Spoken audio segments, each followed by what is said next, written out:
we're live. Awesome. Yeah. Yeah, goddamn right. Oh. All right. So let me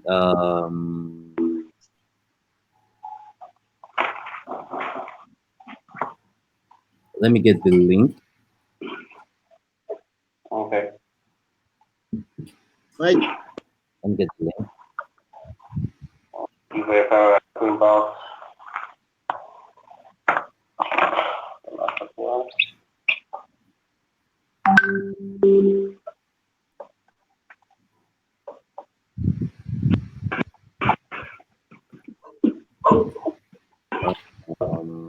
Get share the link. Thank you. And then let's put this here. Oh, come on.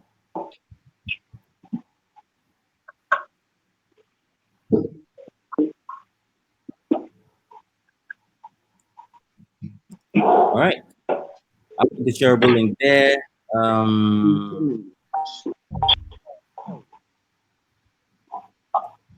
Put it here.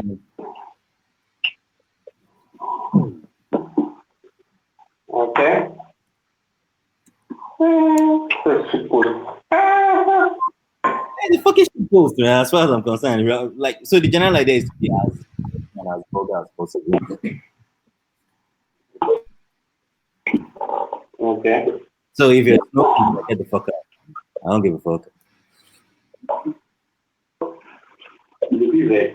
Any small thing like you don't be there. All right. I think we can use this fast. Okay, so Are you taking points? yeah. Yes. Are we what? No, I think you're taking lead, man. You're taking points on this. Yeah, I think it's a point at this point.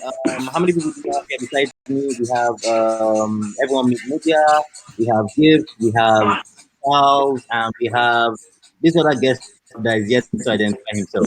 Who the fuck is this guy? Oh, hey, Shy One! Ah, You shy. finally, show your face.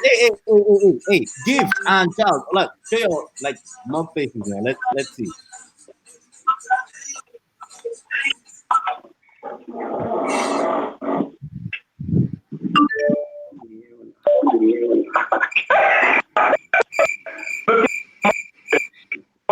Oh, Jesus.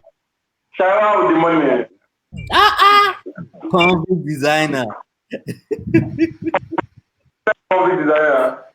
Oh man. Shawan is the only one to go to jail and come out as a designer to live to tell the story, man. God damn it.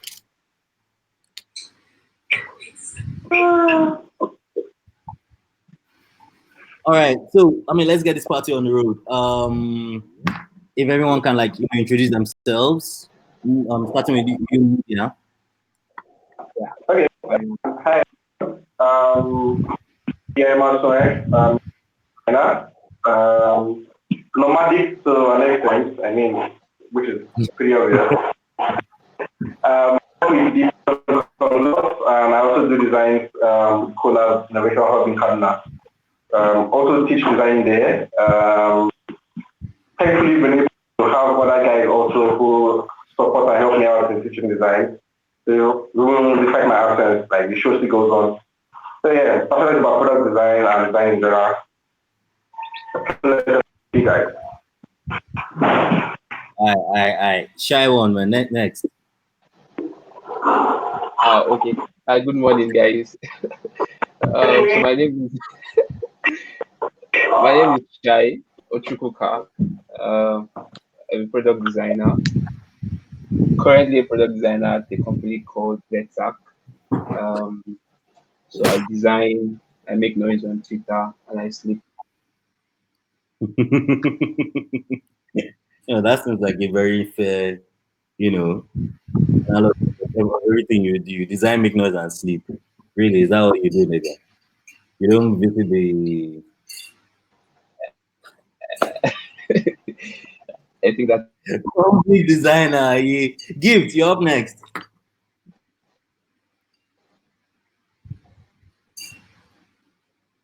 Gift, you can't hear you, man. I think he's mute.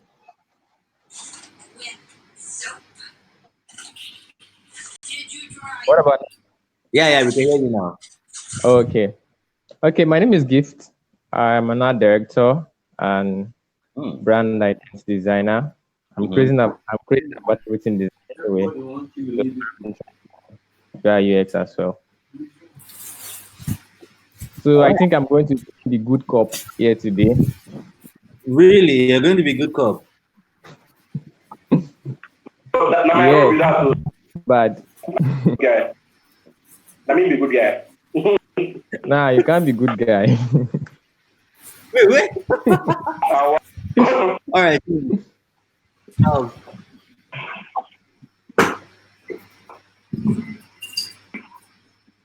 you're next. Oh, hello. Welcome, sir. Yeah, sorry. You're on the air, sir. Hmm? You're on the air, sir. 99.6. Designer FM. Oh, okay. Oh, but guys, do you know I was sleeping when you guys are ranting? What am I supposed to do? This break is good for most of us. So. I get work to deliver by 2, but they go do all right.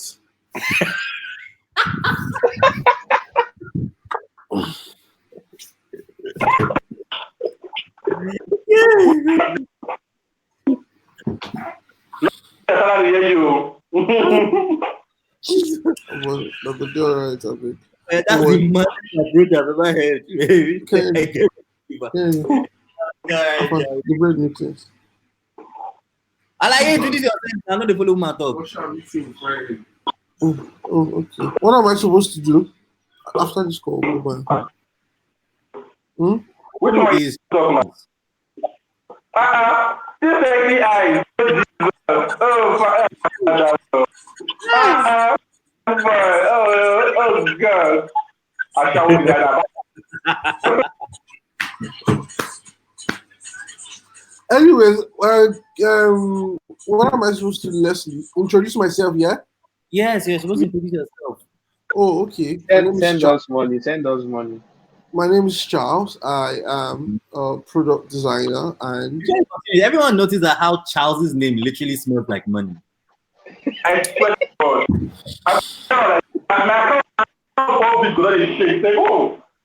About $10. These guys. No. I see how it starts. You guys are. Charles Xavier. Oh, you guys are something else. All right. Continue. Tell us about yourself. Yeah, I'm a product designer currently doing UX at Triumph Networks Limited, a venture capitalist firm. I am helping lead UX design for the product development team. Currently working on novel fintech products. So yeah. I'm unemployed. I don't know what you are talking about. I beg, I want to introduce myself. No, no vex. I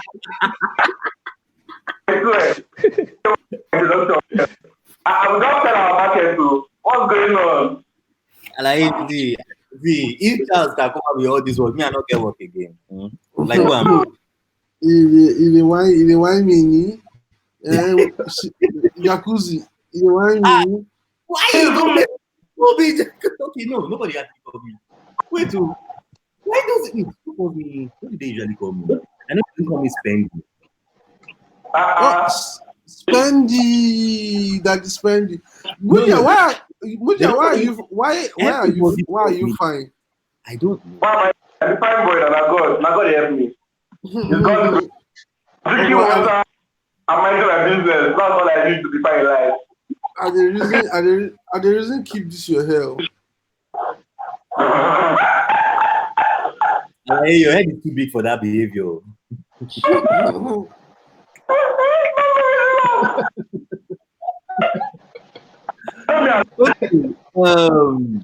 All right. So let's get this party on the road, yeah. God, I've said this shit like 3. All right. So what is rated R? Rated R is, I don't know whether they call this a safe space because it's clearly not.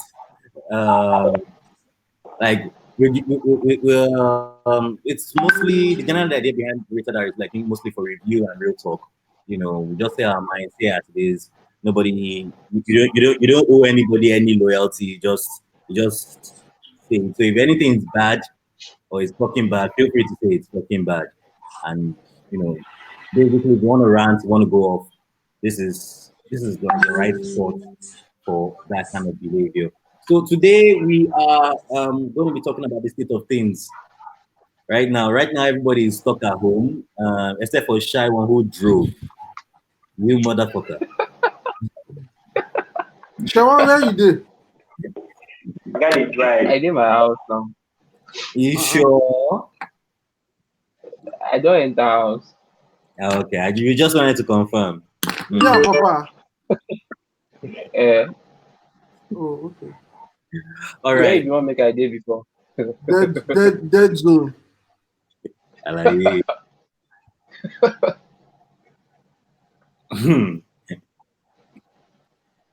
All right. So today we're basically talking about the state of affairs. Everyone is at home. The coronavirus is everywhere. Everyone is taking precautions and fancy stuff like that. Then people are doing their best to maintain social distancing. The first time I heard the social distancing, like, what do you guys think about it? The first time I heard it, I legit thought it was a funny concept. Like who even invents it? Has bad UX because I don't even I have to read on it to understand like okay to keep space or social distancing. I don't know. But the bright side, Sha, right? It's the only way we can fight the virus at the moment, right? It's the only way to flatten the curve. And people should only go out when they need to go out. That's basically the now standpoint right from time. And I also realized that it has helped to show some companies, or not all, I mean, we're pathetic about this, but there are show some companies that yes, your services can be rendered remotely. So, for example, like most agencies, right? I really know that most agencies feel the need to go to the office when you can do most of the work remotely. So, like when I'm told, I know I figured out the thing, so Nigerian companies didn't die because they went remote. But I think for context, talking about tech companies and agencies. So your social distances help, avoid crowded places and all. But I know, interesting that even at the London trains are still packed. I was talking on BBC today, and basically they said we might hear the highest cases or highest numbers by May. So I don't think this is going away anytime soon, so we should find a way to start adapting. So how distancing works is one of our safest bets for fighting at the moment. It's funny, yeah. Like I still know like a few creatives who do work. I literally said, so I had this creative on my WhatsApp, and basically she was showing me photos of her at work, and all the company ever gave them was just gloves. They didn't even give them like face masks, and they gave them gloves, and they were even like shit gloves. You get? I don't understand most companies' insensitivity, to current reality. And it's not like they're even paying you extra for this adventure. As far as I'm concerned, Ogungo Kidia, Papa.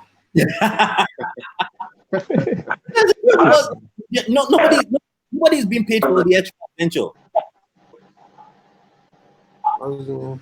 So my problem is this just shows the general lackadaisical attitude of Nigerians towards a lot, and also the callousness of people who we assume are our leaders. Because it's probably like So not get leadership. Is probably like an insult to leadership to call what Nigerians, all we Nigeria have as leaders. Guys, No, No, I have a feeling. Charles, I disagree with you. Yeah. I disagree with you. I disagree with you. It's because Nigeria has we as Nigerians we've had bad leadership in the past. no, yeah, it's not. I'm not saying it. I'm not saying it from this incident. I'm not saying it from this incident. I'm going somewhere. I'm going somewhere. Both democratically and militarily or whatever. What we currently have right now is an insult to bad leadership. Like bad leadership. You look at this leadership and like, what the fuck are you guys doing? Because with bad leadership, at least they are fucking competent.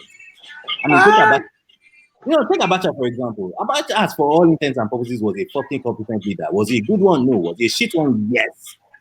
But I'm really confident that Abacha would look at this crop of leadership and be like, what the fuck are you guys doing? Like, Jesus Christ, what the hell? Like, those are get shit done. Like, if you're gonna steal, right? Yeah, but I will agree with you. I think I don't know enough of the Abacha period to whether I have to agree with you or not. But that's just scary. But I mean, do you know how fast you have to be for talking about Abacha and talking about saying you would have done a better job? You get. Yeah, like it's disgusting. Like, okay, so I know a few people who were putting on their status like right now they don't mind Jonathan coming back to come and complete his years. Like just come and do your second term. Like we'll give it to vote. Just fucking get in there. Like things are bad, things are bad. The dollar is. I was who was I telling? I was telling someone a few days ago that look, it's going to be in our lifetime. We are going to see $1 to 1,000. You get it? We're going to see $1 to 1,000. Baba dollar will fall. Leave that thing. When? Which year? Dollar. If I becomes yeah. Dollar will fall.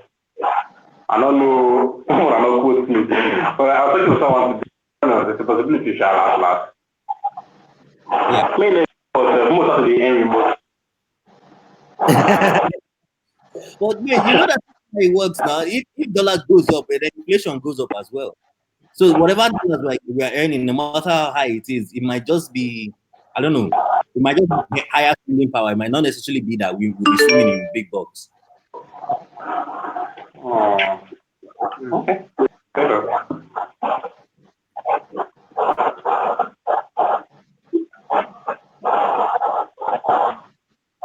But I think if those of us who are working from home, if we can actually prove that we can work from home and still deliver just like the way we deliver when we used to work from the office, or even deliver more, then more companies would be open to remote. So like for instance, in my company, I actually started working remotely like a month before this whole thing, right? So I had to prove, because my boss had worked with remote people before and they disappointed. So when I brought up that option, he was a bit skeptical, but just to believe me because I always deliver even though I'm in the office. So I started working from home and I was able to keep delivering, right? So even when this whole thing started, he wasn't worried about me even coming to the office at all, because I used to go to the office like twice a week, then work the rest of the week remotely. So he doesn't even bother asking me if I'm coming in or not. He only calls me if there's a need for me to be physically present, say maybe interview a customer or run a usability test or something, right? So if we can actually prove that, okay, we are trustworthy and we can deliver remotely, then I think more companies would be open to the possibility. Yeah, I do actually. Because I mean, that we want to just say I'm doing company, right? Companies are not trust their. Ground. I mean, okay, so personally, I've never had an office job. I've always worked remote like 2016 and all. But I one, so one rule, if you are on the job, the paying salary, you don't really have a choice. And that's how the people like basically maintain my own remote farm. But I've also seen instances of people are in the office, right? Like they work from an office, they even deliver the deadline go to them in the office. I mean, I've heard things happen, but if you're in the office, at least do the job in the office. So imagine you have the boss that complains that staff they watch movies for office, like at work, people are watching movies and all right. You expect them to actually want people to go remote, because I mean if you can watch movies while in the office, what would you do when you're at home?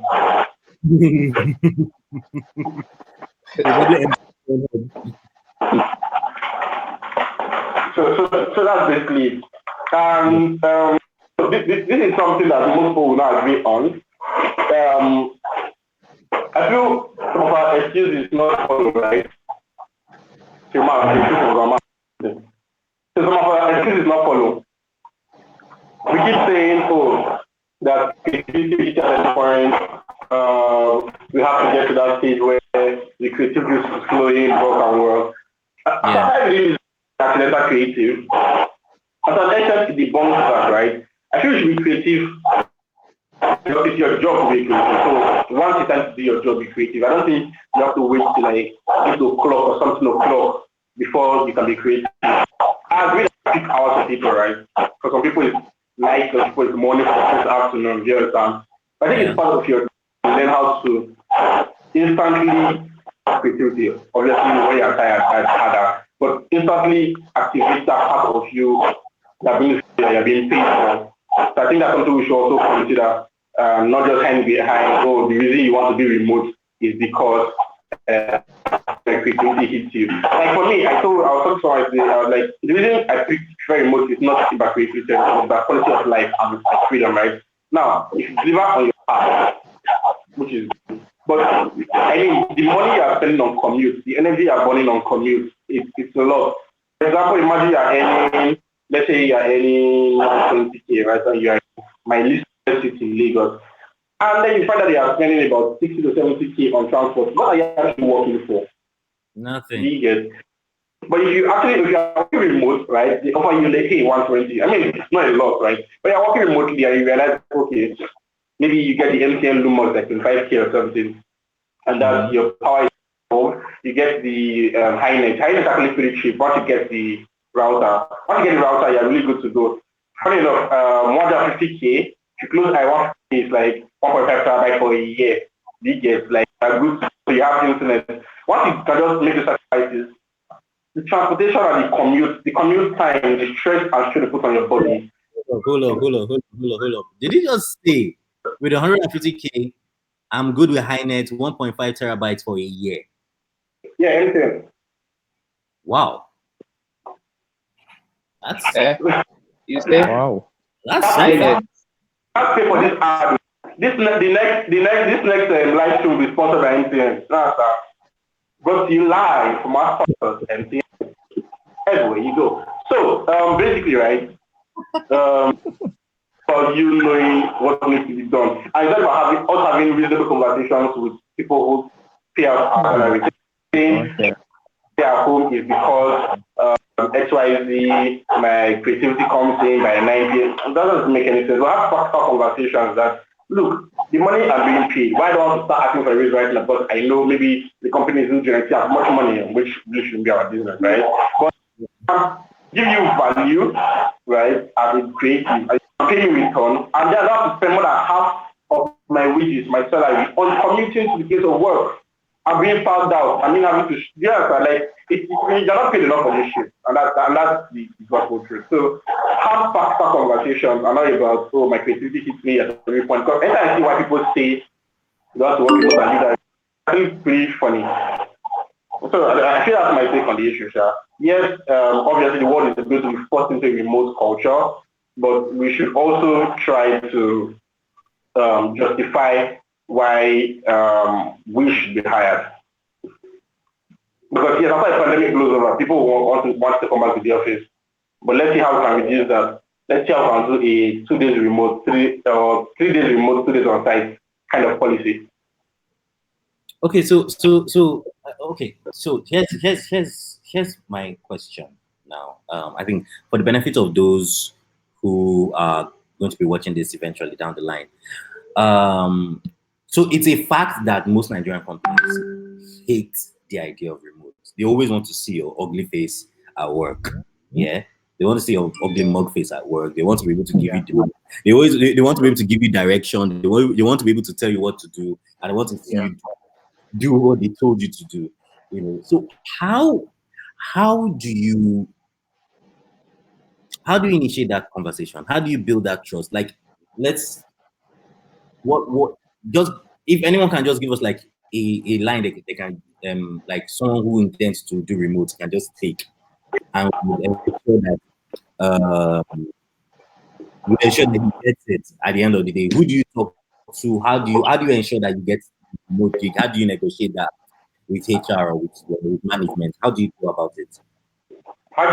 So what exactly is the question? Are you asking how you negotiate a remote time?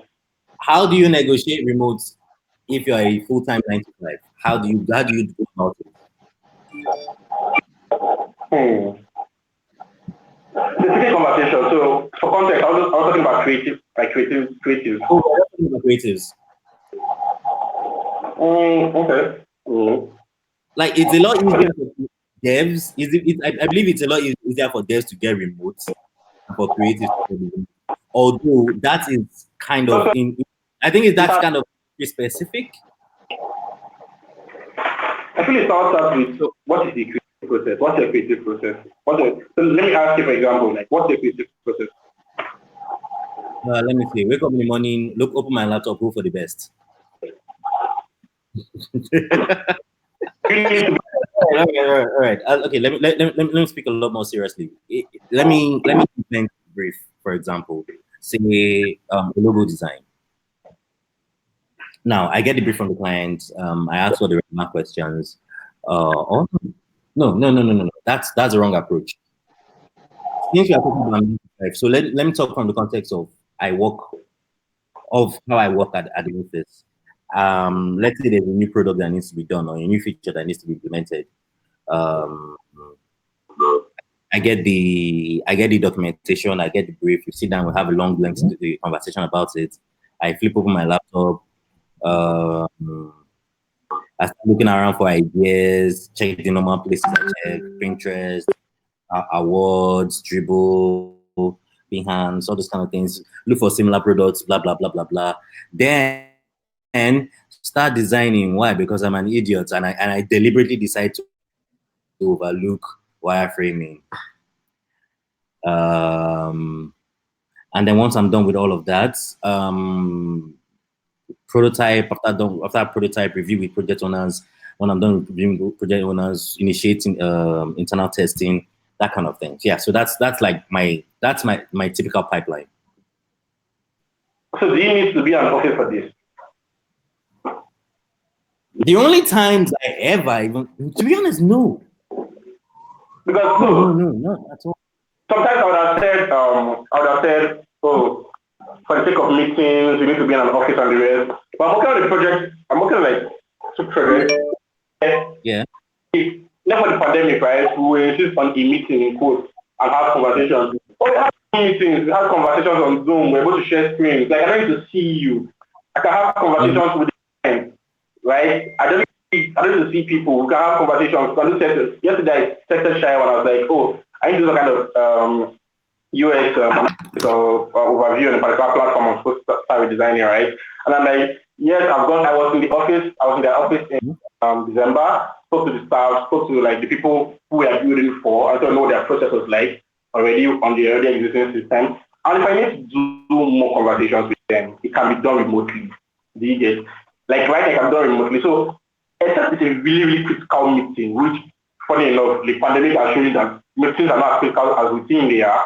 Except it's really, really critical. Then you can either fly down or you can go to the office.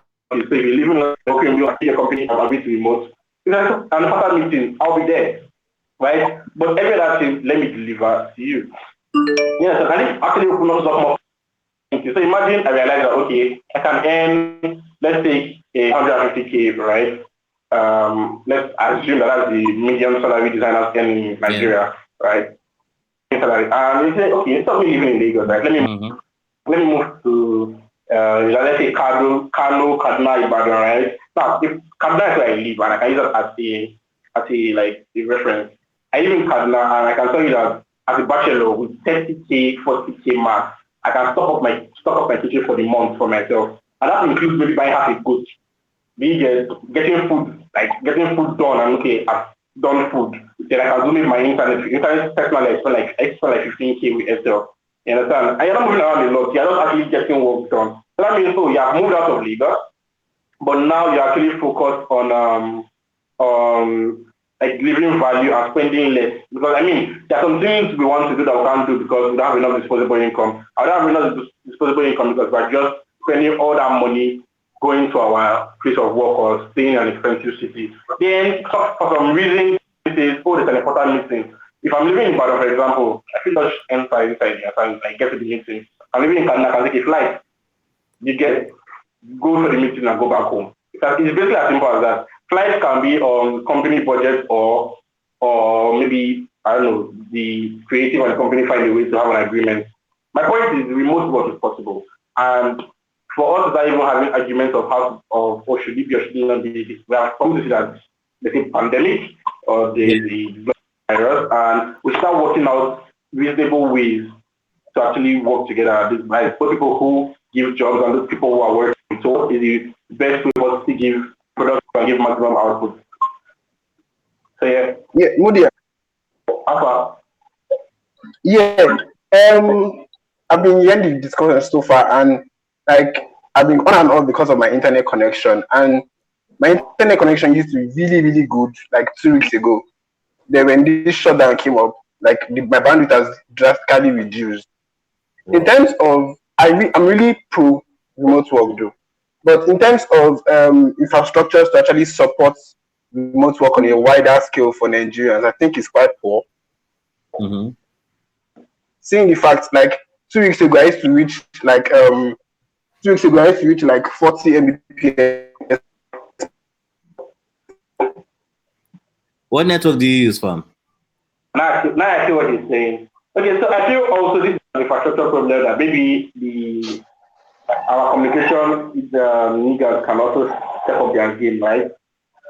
When you're in the office, I understand that you're in the office, you may have better internet connection and all.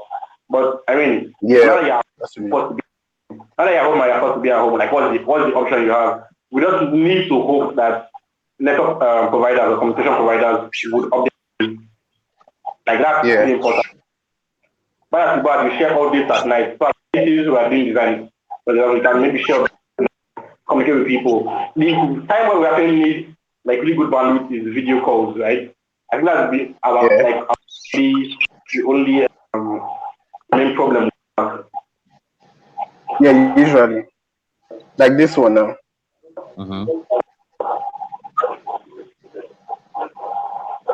Okay, so to answer your question about how to convince management or HR on working remotely, I think it kind of depends on how you started initially with them. Okay, so for me, when I went for the interview, right, I mentioned that I live very far and I did not have any intention of moving because I had a business where I live. So there was already talk about, okay, this is going to affect my productivity definitely, and it's going to cut into my time, my personal time, and all that. And also, Lagos is a place that you wouldn't want to be out late, especially if you do not have a personal car, right?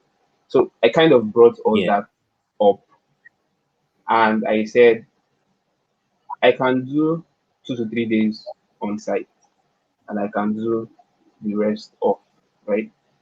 Now, they sort of agreed, but I never used my remote options until about 8 months later, right? I went to work every single day, and it was intentional. I went to work every single day to prove that I could deliver, and like I knew my job and I could actually deliver on my job and I could add value. So gradually they got comfortable and confident with me being able to deliver, right? So if I say I'm going to give you designs next week, they know that next week I'm going to give designs. Even if it is not all, at least I have something to show.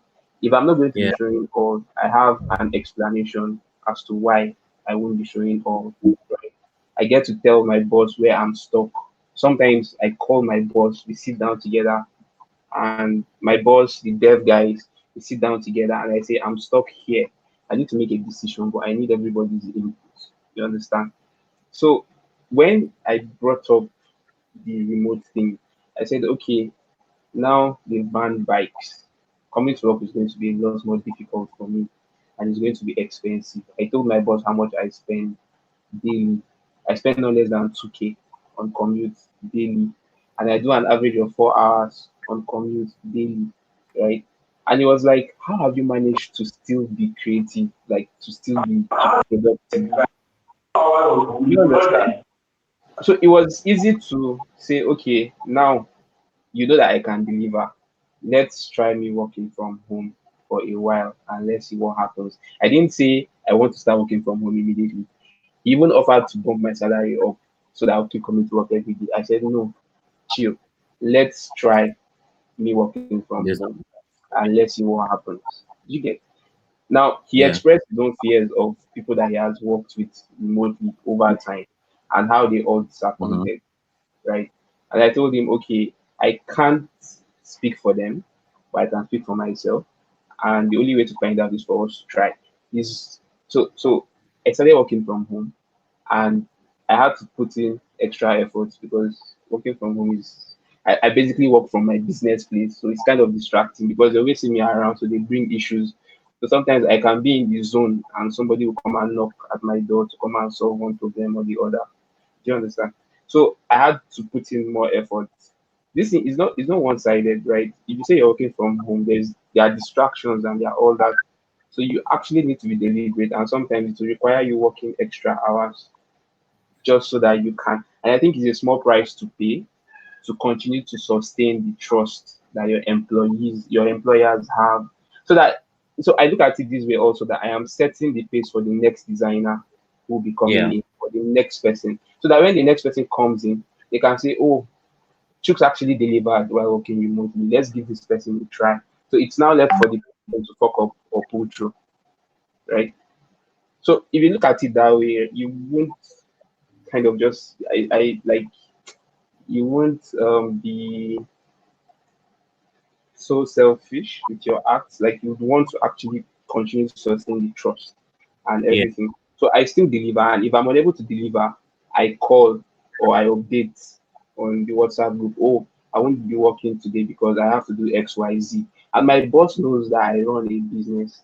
So when I say I want to do XYZ, but I'll get to it over the weekend or I will deliver it next tomorrow, he knows that I will deliver because I've always delivered. Do you understand? So the thing is, anyhow we want to look at it, anyhow you want to bring it up with management, anyhow we want to justify working remotely, the fact is if you do not deliver, you kind of spoil the chances of employers accepting or being open to working remotely. Okay. All right. So On yeah. Simon, go on. okay. On the issue of trust, there's also the factor of Nigerian executives or people in management, managerial positions don't have never really placed too much trust in freelancers.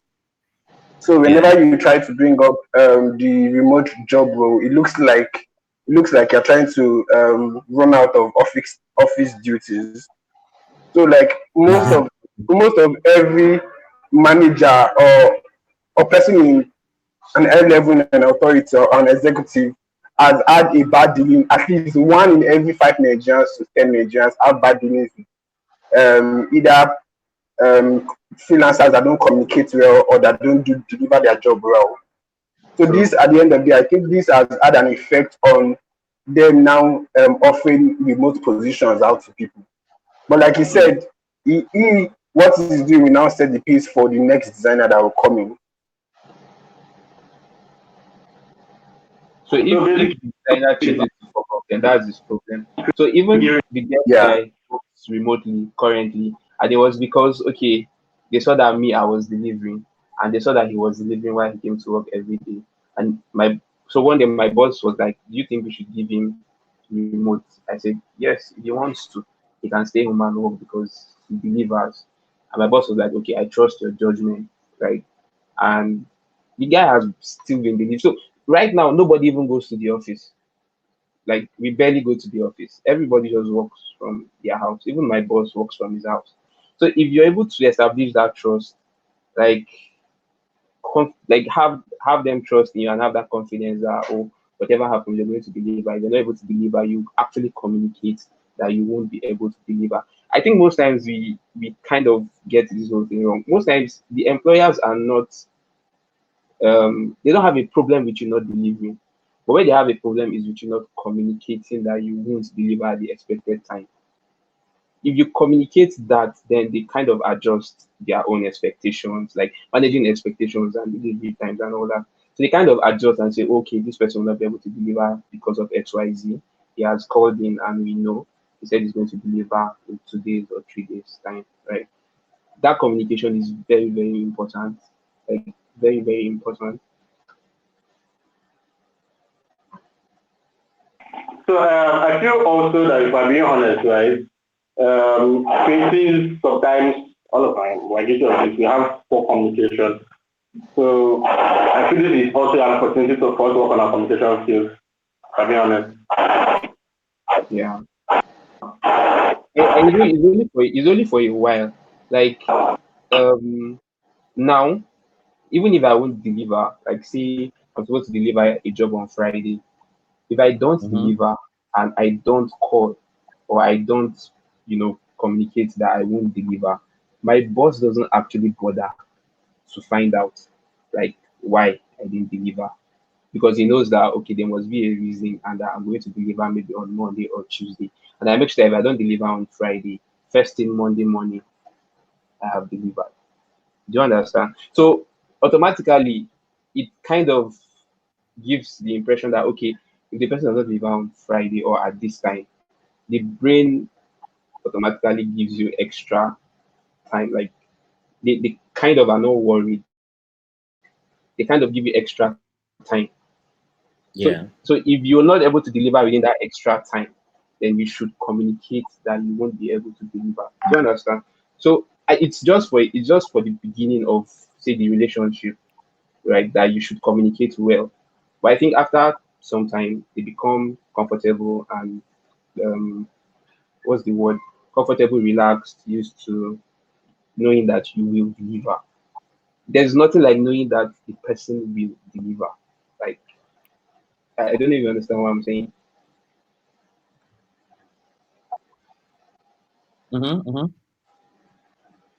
Yeah. So Okay, so hello. yes. Yeah, Yeah. understand. Okay, so I'm thinking here. So everyone has basically said, how they have managed to even tackle remotes and all that. I don't know who just raised this thing. Yeah, I think it was Mudia. Mudia was talking about communication, at least the essence of communication when it comes to remotes and how Okay. poorly we are, while least most of us are when it comes to communication. So on my own part, to be honest, I will not lie. It wasn't until recently that I started taking communication a lot more seriously.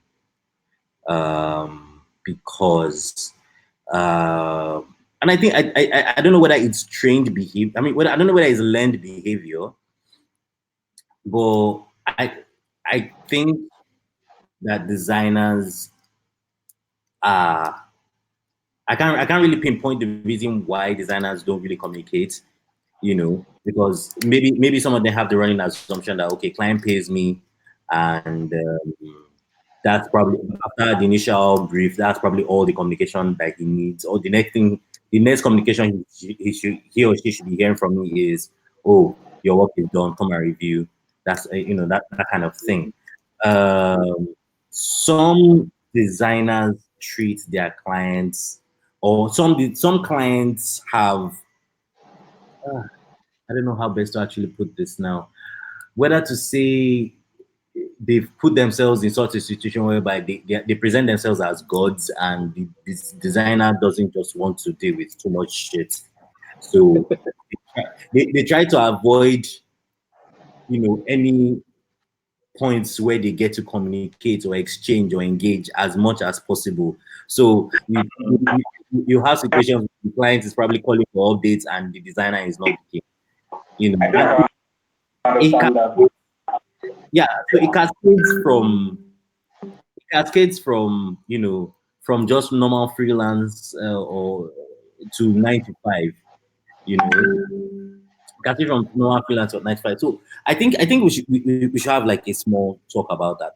How does how should a designer approach communication with clients such that, or with their boss, such that um, it elicits faith,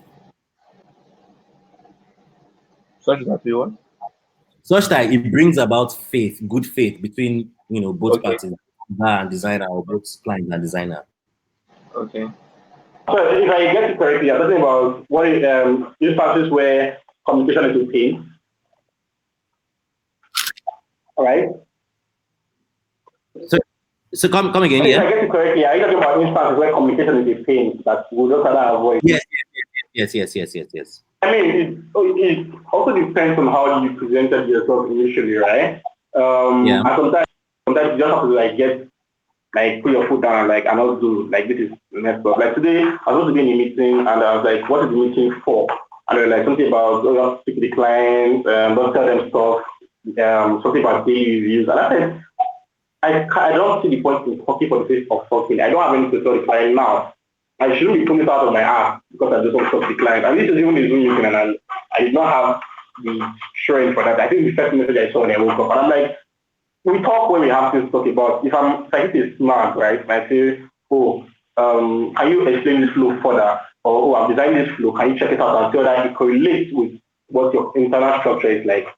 That's good. But I feel why that happens is because sometimes clients or companies want to micromanage. So you just have to show your competence, right? So initially you have to go through that. I mean, I went through that as well. But you have to show your competence and people should be able to trust your decision and judgment. So I feel that when people stop asking questions, when they trust the decision fully, although you see people who, no matter how good you are, they want to micromanage you. So you just have to be, you have to learn to manage people in that one. And sometimes it's not even called you have to pick. If you know you are working, okay, so give you an example, right? In this project we're working on, where I work, they're always calling and asking, when the devs deliver, they want the devs deliver. I'm like, the devs are this mad, right? Let's give us that package. I said they can solve it in the next 5 minutes and they can solve it in the next 5 weeks. I do not know, there was no, because at that point I was actually slightly irritated, but I'm like, this is not something that has to do with, that the devs are wasting time. They spent in the office for 2 days straight trying to tackle some issues, and at that point, I was like, take a break, rest. Because I'm also sort of like the team lead for the portion also. So I'm like, take a break, rest, just calm down. Because obviously, looking at the bug and just when you show you lines of code, will help you solve it now. Calm down, let your mind relax. But then people kept calling. So all the dev I just got to tell people, building software, whether designing or writing code, is not making a bar. Give people space to do it. The contact communication at this point won't help the product move any faster. So I think you have to be able to support the tell the clients that, see, bro, this is what you're asking for. It makes no sense. Let people get their work done. So yeah, it just depends on how you manage the future. Okay, that makes sense. That makes sense. But then, so any other take? Yeah. Okay, so generally, that communication thing is, in my experience, is mostly a problem with Nigerians, like Nigerian designers. Foreign designers or creatives that have been opportune to work with or engage with, they actually communicate, right? They take that seriously. And I think it has to do with growing up. Like, we are not really taught to communicate in the professional setting. School does not teach us proper communication. I learned when I was doing my project in school, I communicated with my supervisor over email. I never went to his office with my project. When I finish my chapter one, I send it to him via email. He makes comments, does everything. I correct it, I resend. So there was constant communication. So I learned how to do that over email. Now, when I started working, it was easy because I already had an idea of how that works. So when my boss sends me an email, I know how to. Believe it or not, some designers don't even know how to compose a professional email. Do you understand?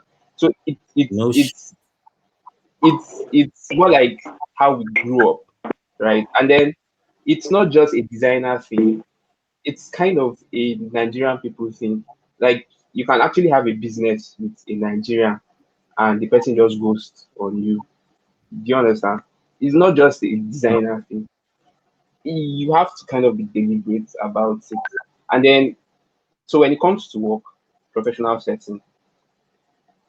setting expectations or milestones would help a lot. Like, oh, okay, this is my process. Based on your project and our discussion, I'll be delivering XYZ. I'll deliver X in 2 weeks. I'll deliver Y in 4 weeks, or 2 weeks after I deliver X. I'll deliver Z in 3 weeks after I deliver Y, right? So they know that I should not bother this person until 2 weeks, right, for X. Now, if there's any issue that comes up in between the 2 weeks, it is the responsibility of the designer or the creative to reach out. Now, if it's at work,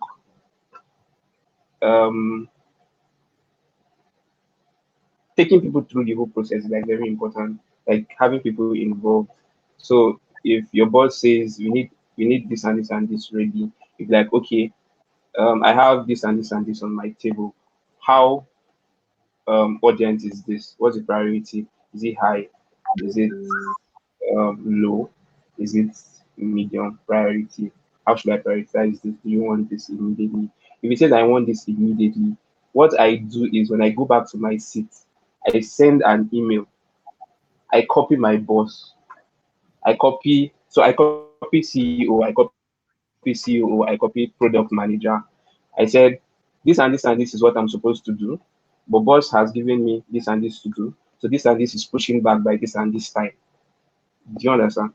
Now, everybody is clear. Nobody will come and disturb me that, oh, you were supposed to do this now. What happened? Because everybody is in the know, right?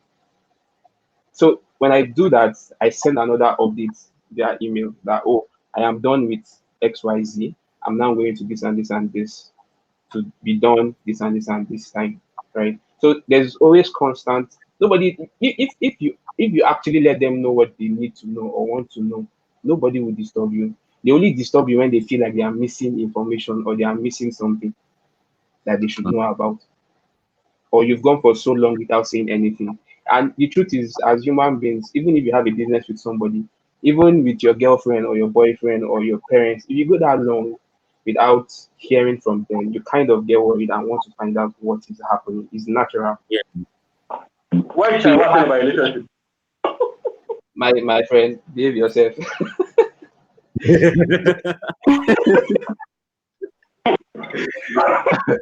So you have to be intentional, like, about it.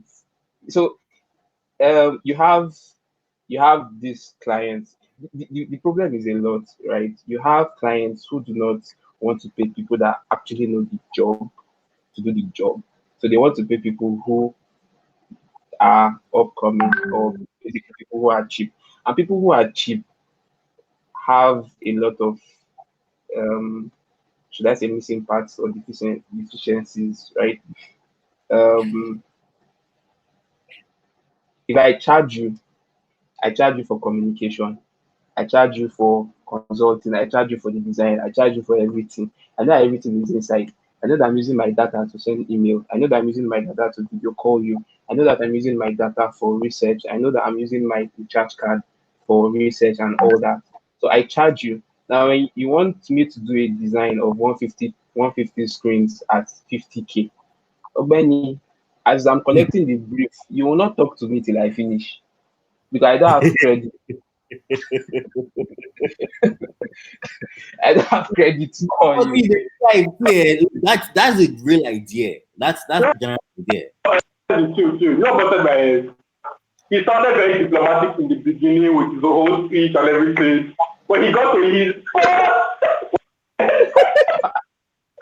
no. Like you have to say the truth now, right? You have to say the reality. So far, right? But I feel the question is him asking clients who want to micromanage. Then communication is standard. Yes, and like in collab, one thing that we do when we're working on product communication, like constant emails, I pick call after only do things. Like we just keep communicating, right? But talking about clients manage you. Client one that we will be arguing that situation with you. Like we put that blue black background, they say that's what you want. I'm like, no, like they micromanage your every move. How do you deal with that? That's the point. Yeah, so some people are very stubborn, and honestly, if you want to stress my life like that, I'd rather just give you back your money and walk away.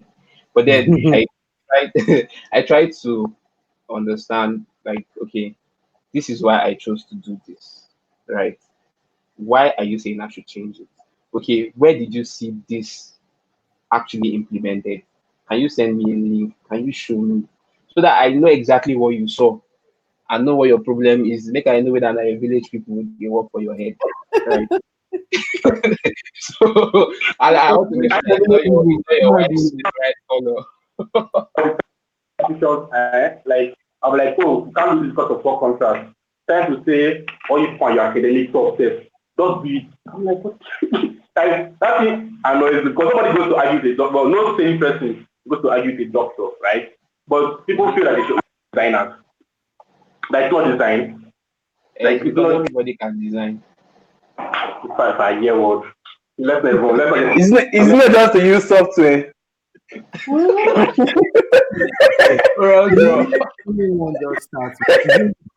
Anybody that has that statement or any statement at all, is it not just to see it? I go berserk. I fucking lose my mind. The red flag number one. What does that even mean? Like imagine having a conversation with your doctor and like, and the guy goes like, young man, you look like you need a colonoscopy.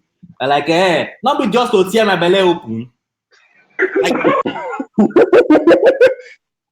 imagine that conversation in your head. We have a lot of educating like to do. We have like really a lot of educating to do. So most times when I meet my clients, say for the first time, I first of all try to get their own idea, like get an idea of what they want to do, blah blah blah. And then I first of all ask business questions before even talking design. I said, okay, have you found out XYZ? How do you intend to make money from this? Have you spoken to people? Have you done your market research very well? Who are your customers? Can you tell me your customers, right? I try to give business advice. Now, when I give business advice, you'll be like, okay, this makes sense. This person is a bit buku. You understand? So you have to first of all show that you sabi book. Right? Now I say, okay, if you don't have some answers that I need, I tell you, okay, go back, look for XYZ, and come back when you're ready. Do you want me to help you do it? Yes, okay, I'll help you do it, but this is how much you pay me, right? Do you want me to add the fee with design fee? And the person says yes or no. I'm like, okay. Now I say, okay, this is the whole process. This is my whole process as a designer. This is why I do research. This is why I do strategy. If it is a new product, I say, okay, look, don't release this thing all at once, right? Let's do a bit of design thinking. let's do a bit of feature prioritize. What's the word? How do you pronounce? Prioritizing. And let's release this as your first version, and let's watch it, right? Let's make it work, and then we can begin to add other features as time goes on. When you start from that angle, it kind of makes sense to them, and it kind of looks like you're interested in that idea coming to life. You're not just interested in collecting their money and going away, but you're kind of interested in making it succeed. Well, right? let's like we just want to collect their money. We just want to collect their money now, but you don't say you need to pick up now. I'm not really interested in your idea, fam. Like, okay, most of the ideas sometimes are shit. No offense. Like you don't even know what you want to do. I just vexed. Tried to justify this podcast. Yes, I've tested. your idea. Bring them my way. Your ideas are not shit. Just bring them. They were talking about yeah. But yeah, so that happens. But the idea is just make it seem like you're kind of interested in the success of the product. Yeah. And I'm like, okay, this is why I do this. This is why I do this, do this. So if you have now, if we go, I tell you, okay, please don't call me. Don't make any suggestions until you get to UI. I will call you when it is time for you to suggest how you want your kitty to look like. When it is time, I tell you, Oga, Madam, please look for all the websites that you like in this life and send it to me. I'll make it clear to you. Look, if you bring anyone outside after we don't see this one finish, settle, I will not answer you, or I charge you extra. When you begin to put it that way, they respect themselves. So those people, they are very nonsense. They just want to, because they pay you, they think they are entitled to your time. And I make it clear to you that, okay, see, I have other things I'm doing. I have a full-time job. I have a business. So don't think that you monopolize my time. Go and look for the website in this life. Spend it. Look for the website in this life that you like. Bring it.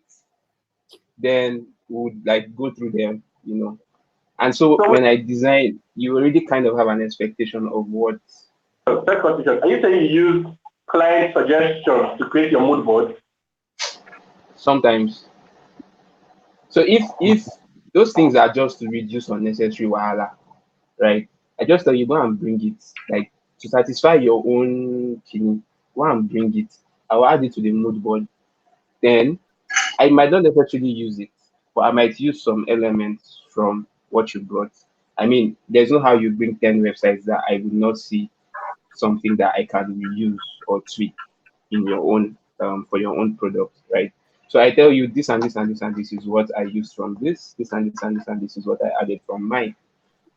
We need your website or your product to stand out. We need it to be genuine. We need it to look like a fresh idea for you and you alone.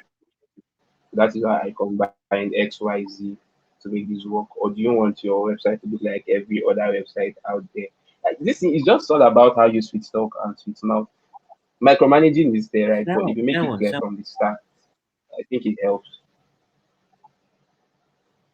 So, this thing you just spoke about, it's actually a real problem because, like, it gets really super irritating that every client wants their website to look like their competition.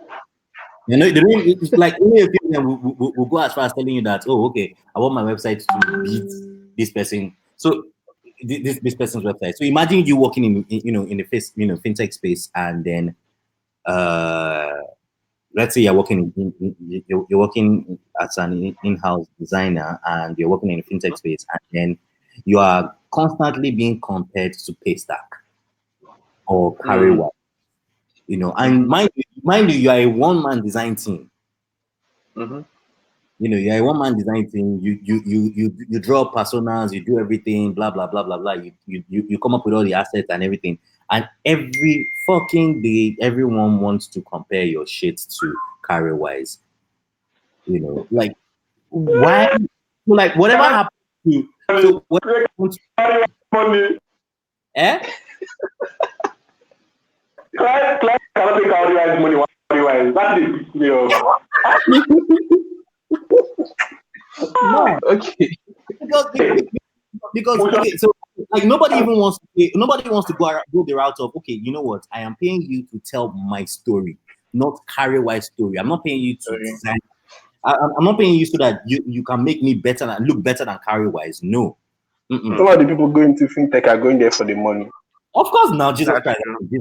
like everyone goes into fintech for the money. Now I'm in fintech, you get, and well, to be honest, they don't pay me as much as I would have liked. But you know, I mean, it is what it is. You know, it is what it is, and it's not. I mean, they're not. I'm not being paid as much I would have liked. I'm not lounging. I don't have a swimming pool in my house, but I get by pretty okay. You know, I get by pretty okay. But so back to what I was even trying to raise. What was I even trying to raise initially? I made a rant and somehow I've lost my entire train of thought. Don't know fintech. Yes, fintech. Jesus Christ. Paystack and this, yeah, like so much. I wanted to point out the fact that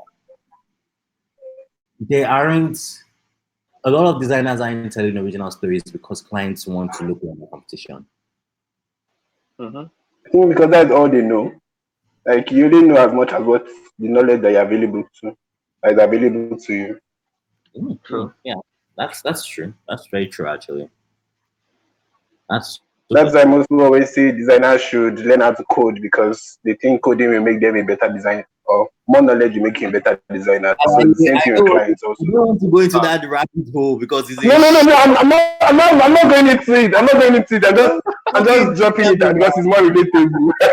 I'm not saying that designers should code. Don't get me wrong. I'm only saying that people that want to look like their competition only know their competition as a source of knowledge.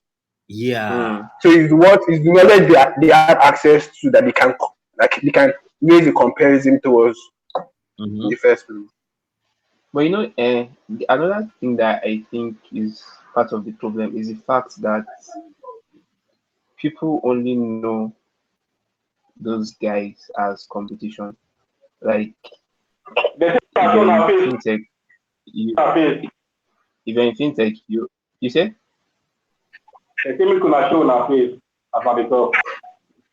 Open thy camera. Why would they find our face? Waiting the person carry our face. Huh? I be the person won't find husband for you. I'm single. No, I don't think this is the place to bring that up. But that's why single. I'm pending. Please, by all means, show your face. So I wanted to say something that sorry, before you continue, let me just take a comment from Focha. He says, Solomon Focha says, as much as some clients ask for some creators refrain in communicating with clients because they are paid less and they do not put pressure on delivery. What do you think about it?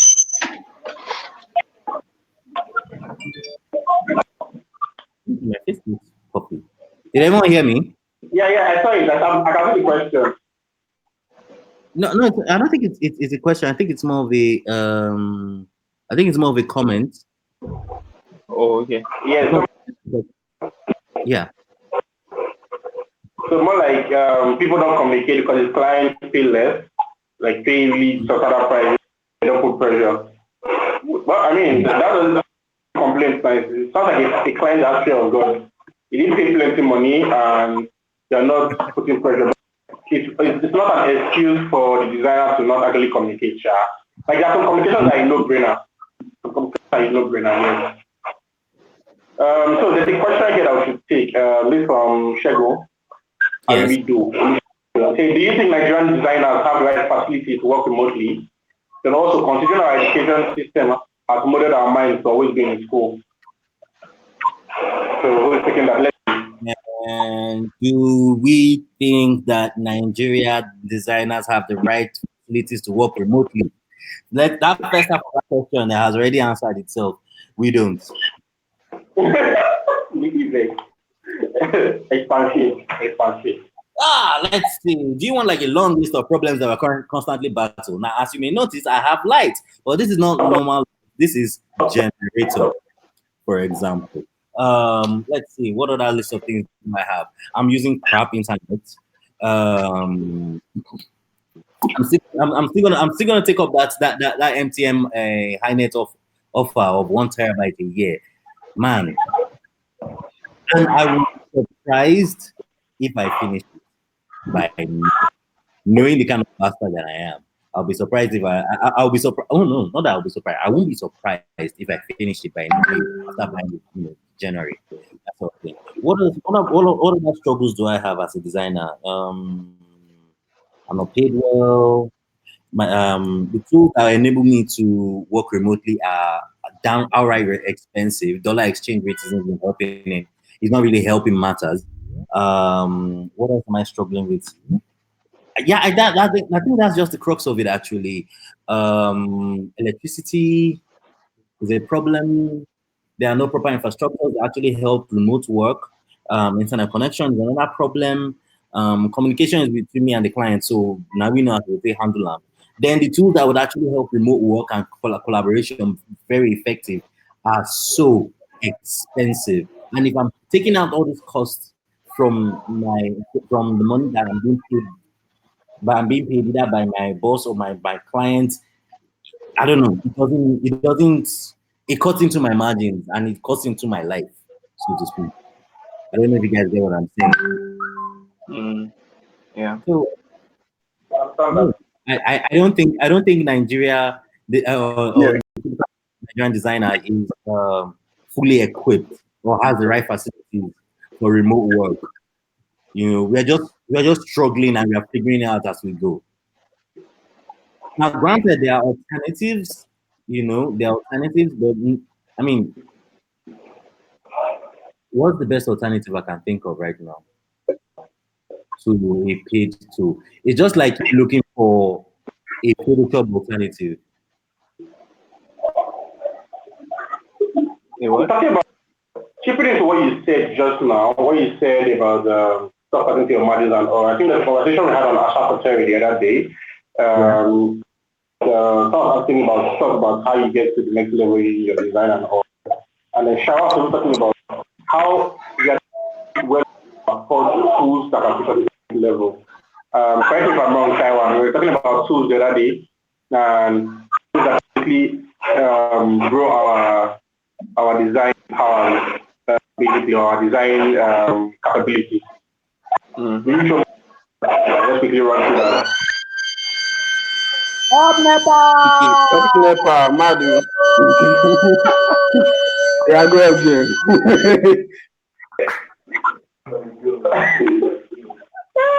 Man, I don't know what's going on. Right here overseas, Rwanda have such a problem, you understand? Yeah, you still come now. You go soon come back. Something I want to Thunder, no location, no go still jam me for Rwanda. Just let you know now. Okay, back to Shaiwa. So on that, so I mean, so this issue I'm having, right? Sometimes because you're working at office, you see just why your employee, you're like full employee say, oh, we need XYZ tools to do work better. But now we're going to start working remotely a lot. How will you convince an employee to pay for UI8 and pay for some tools and not like leave you to rely on Cabo Stanley's benevolence all the time? Guys, I'm back. Welcome. Oh, welcome. You missed a lot. Chaiwan, that's for you to answer. Okay. Boy, I cook beans, so.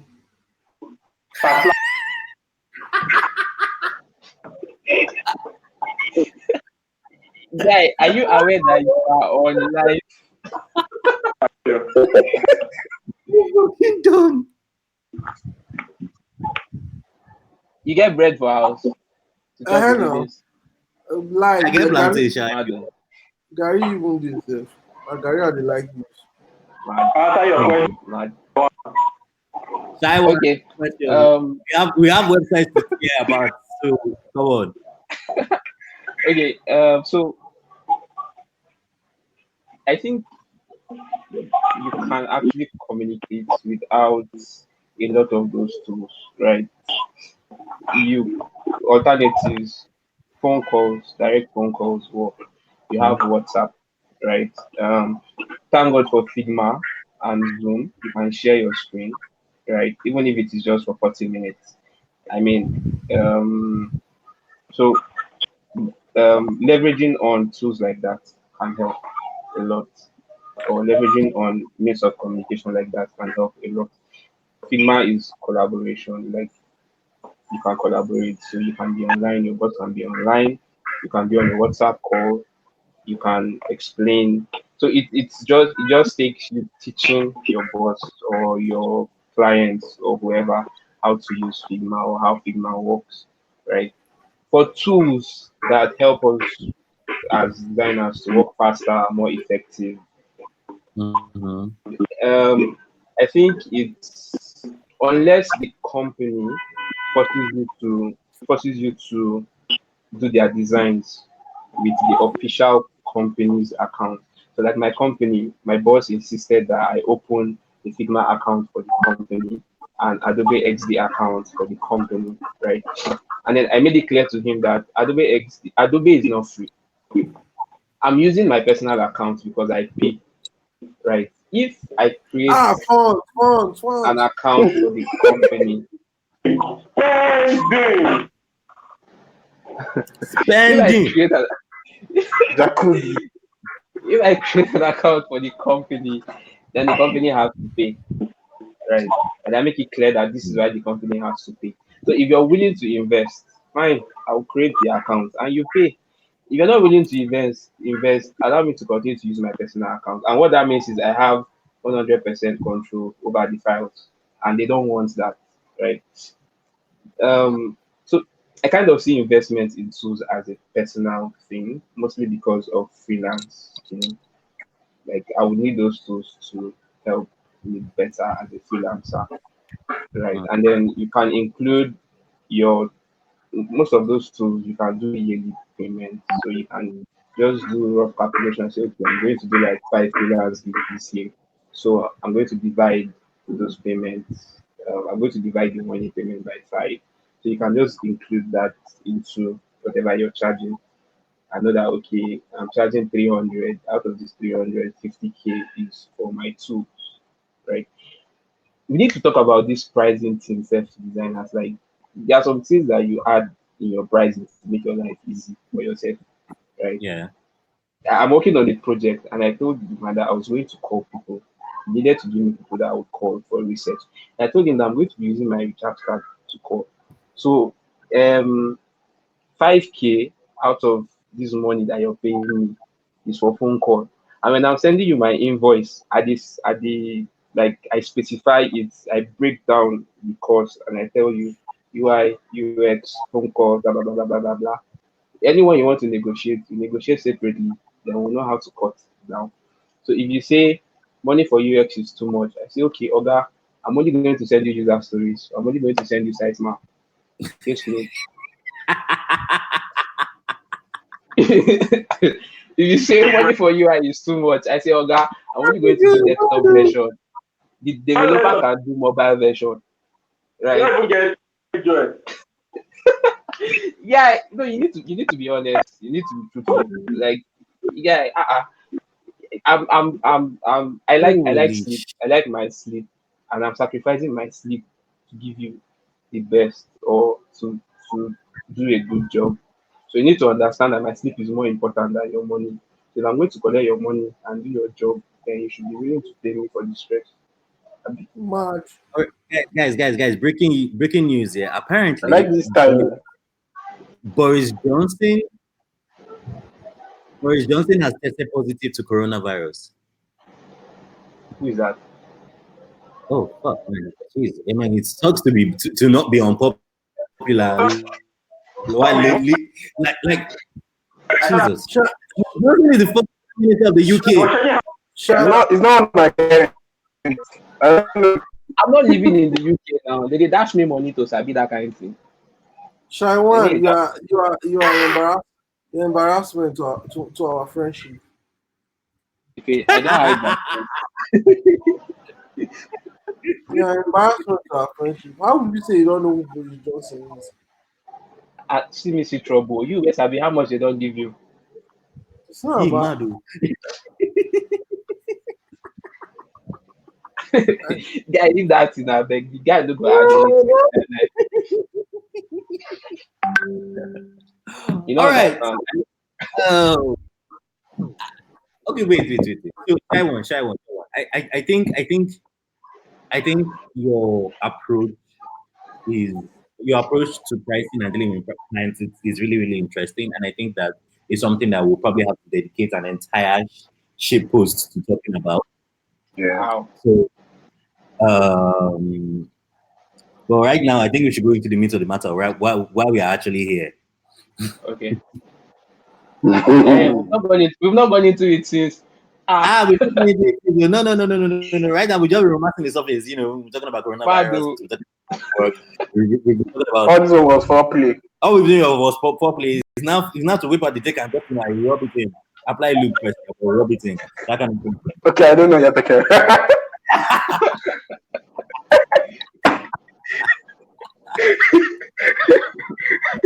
With that thing like put some blue and fucking rub it in. I really feel bad for any snowflake who is watching this. I don't give a fuck. I told you from the very get-go, this shit is rated R. If you can't stand it, get the fuck out. Moving on. So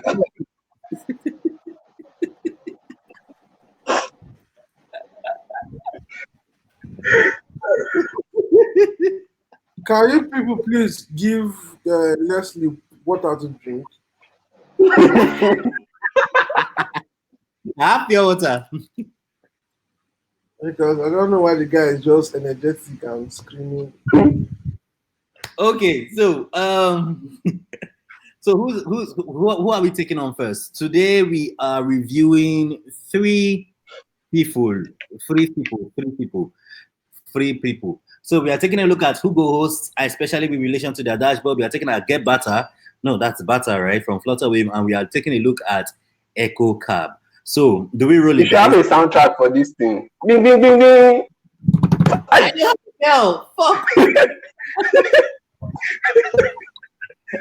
So do we like roll the dice? Do we roll the dice or do we just pick? Who do we go with first? I have a feeling that Mudia wants to get on Butter right now. Like he's itchy. So I have a good question. But somebody asked for sound music.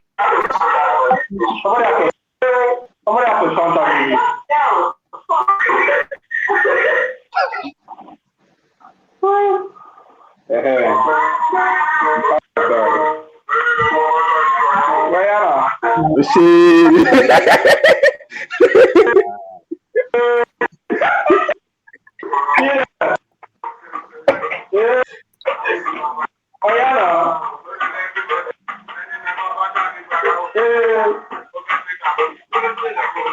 Waiting they happen. It is the intro song. That intro song. President, they are married for the win. And the Maya will be. All right, let's start off EkoCab. EkoCab. Start. Okay. Who's giving your first outtake?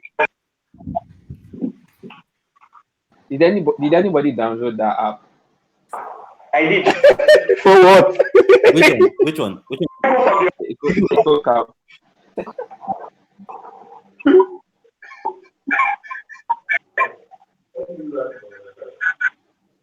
Okay, so I'll talk about my experience using EkoCab. Experience. Wait. I'm going somewhere with this, please.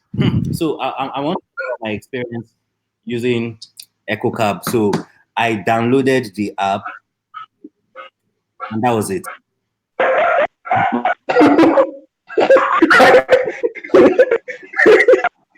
That was it. Wow. You did. No, that was it. I shit you not, because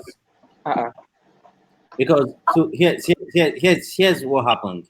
I tried to sign up as a normal human being. That shit did not work. I tried to sign up as a driver. That shit did not work. I tried. I would like even the concept of trying did not even work. You know, like I tried to sign up. Somewhere in the sign up flow, the stupid app identifies me as being Indian. Ew. Like, Yeah.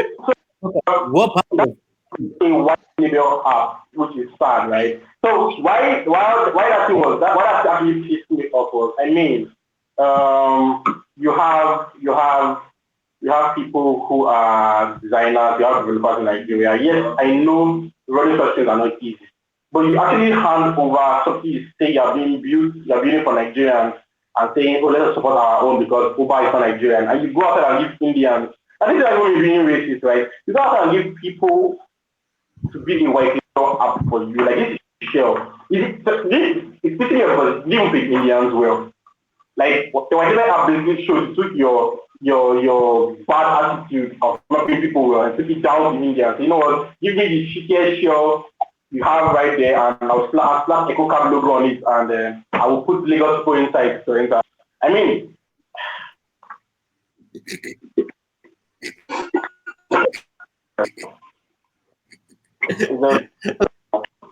Do you guys know there's an app on the Play Store, on Android Play Store, that name is called Nothing. And it actually does nothing. Play Store.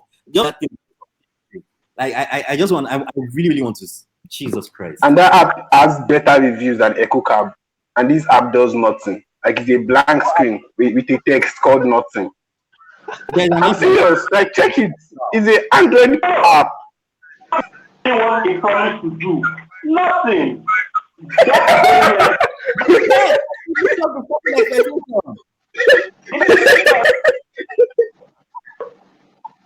So like, oh man, so yeah, this thing actually bust my head when I tried it. Okay, let me try and see if I can log onto my phone and then share my phone screen and see if that can be a thing.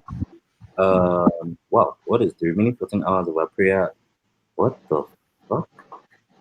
Sorry, what? Is it us? No, it's not you guys. There is some louds is sending me messages about praying for 14 days. And I'm like, good luck with that shit. This is me to them. Okay.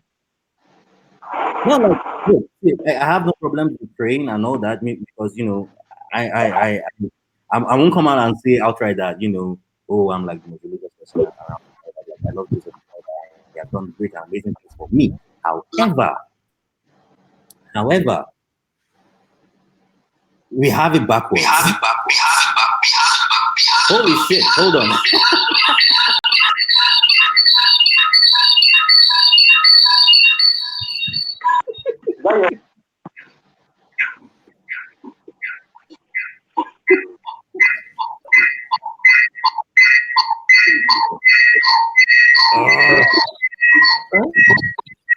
Who's going to rap?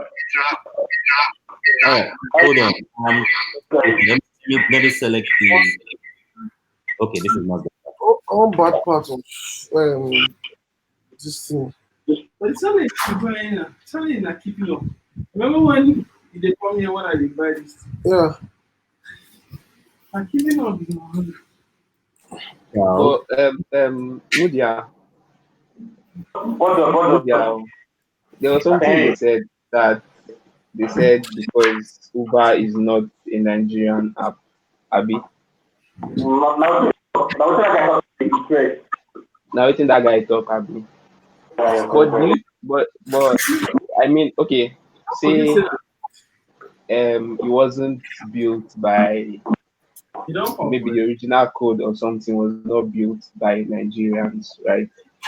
But I think it has that particular. I don't think the particular Uber version we use is the same. You think it's exactly the same with one in other countries? No. I know it's not the same. That's not the conversation. The conversation is there was an actual, the whole attitude of not doing something right? Yeah. Yes, you can do. Kind of a problem. That's actually not that that government just mess people up on the rest. It's part that the state you have in things like that. You keep building something for people to trust. That's my problem with EkoCab. So from the get, there's really no life, there's really no intent, like they're not intent about solving the problem. And that's just my issue. But that's my issue, the law of products we have in the country.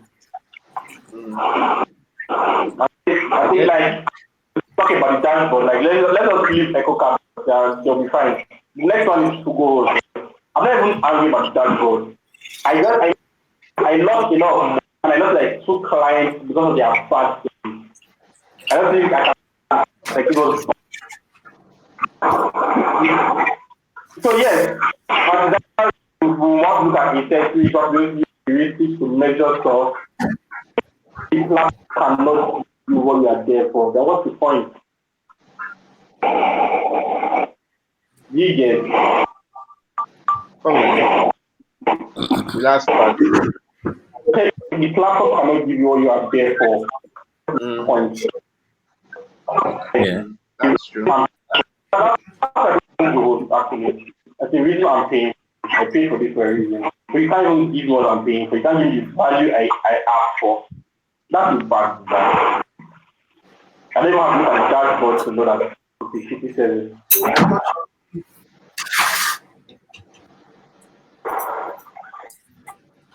Yeah, you guys understand.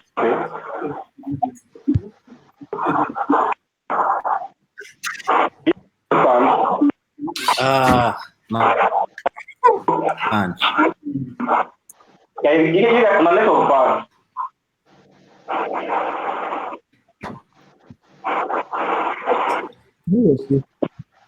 So someone here Yo, I actually said that I think really think that EkoCab looks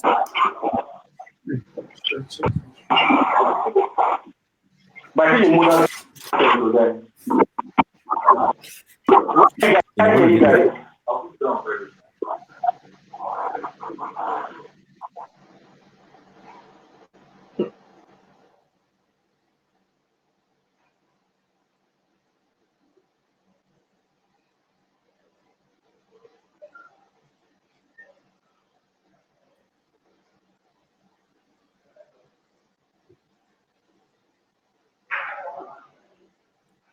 my God. Holy, I'm smoking. That's How are you all. guys? Internet. How you what? People talk about internet. I can't. You guys are My internet As you is can good. see, hoping that's the best way to. My internet is shit. I'm using MTN. I feel like my mobile. I'm using my device. Yeah. Same here. We are doing shit, That's how bad it is. MTN seems to be shit in a lot of places. It is, and to tell you how bad the situation is, MTN is the best in Nigeria right now. Man, you guys are fucked. You guys are fucked. Like MTN is the best in Nigeria. That's how bad it is. MTN is the best in Nigeria. You don't trust Airtel because okay, I haven't used Airtel in a while. But most people who are Airtel will tell you it is shit. Glow should not even stand up in this conversation. There is no for Glow. Do people even use a salad? Who else? What's the name of this fancy guys? It's not. Salad. That's funny enough. Not a lot of people think about that. Intel. God, like, how are those people even allowed to be in service? How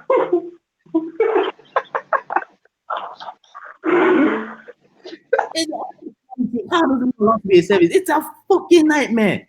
I can't really talk about Estella right now because for some strange reason, in most of the conversations that involve the words phone network in Nigeria, Estella barely comes up. Oh, sorry, they're no longer Estella, they are 9Mobile. They barely come up, and I'm surprised. Very useless. I don't think people use that line again. So I think we could use heuristics as a plan if we're going to look at the dashboard. Is it possible to share your screen on this thing? Leslie. So I use heuristics to just look at the dashboard. You can share your screen. I can't even share my screen right now because my system is currently working on overtime. Is there someone else who can share their screen? I'm not on my laptop, so we're on their laptop for with 8 and 8 so we can share screen. You can use heuristics to look at the dashboard. Who else is on the laptop here? Tabby. I'm on my laptop. Taiwan, please. Oh. But I don't have an account with WhoGoHost though. That's great one. Don't know for you. You don't know great one. Account with them. But create an account.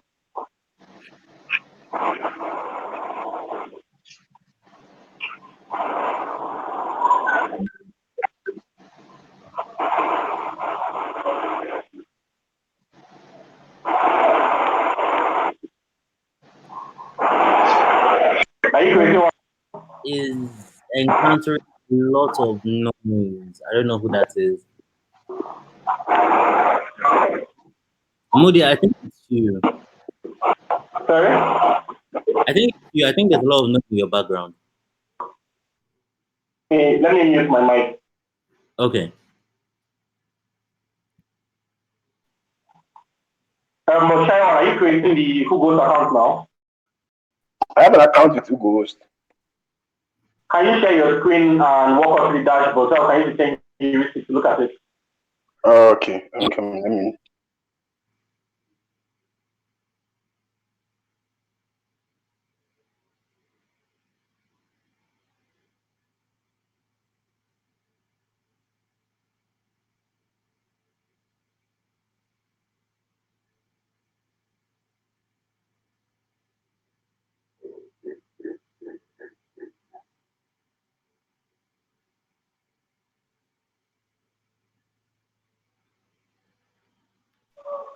Guys, I'll be away for the next 10 minutes. I have a quick meeting.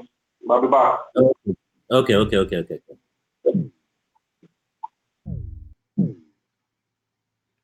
I think Jesus. Okay, so we've gone through Bata. So I think the next set of guys after what's it called? After WhoGoHost, who are we hitting on next?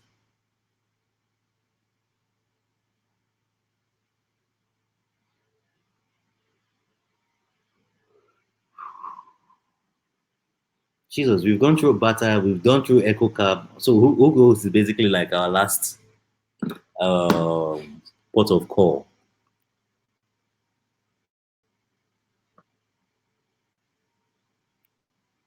And we are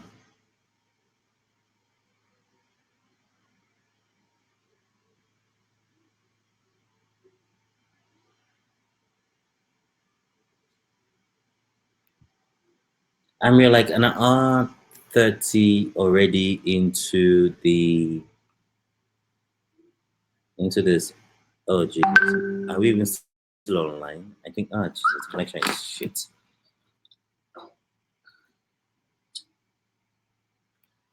Let's see.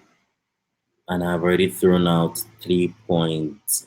I've basically thrown out 3 points. I've basically thrown out almost 4 gig for this endeavor today. Wow.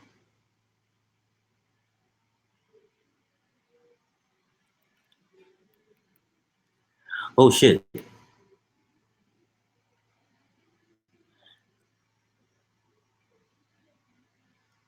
Oh yeah. Are we postponing Bata?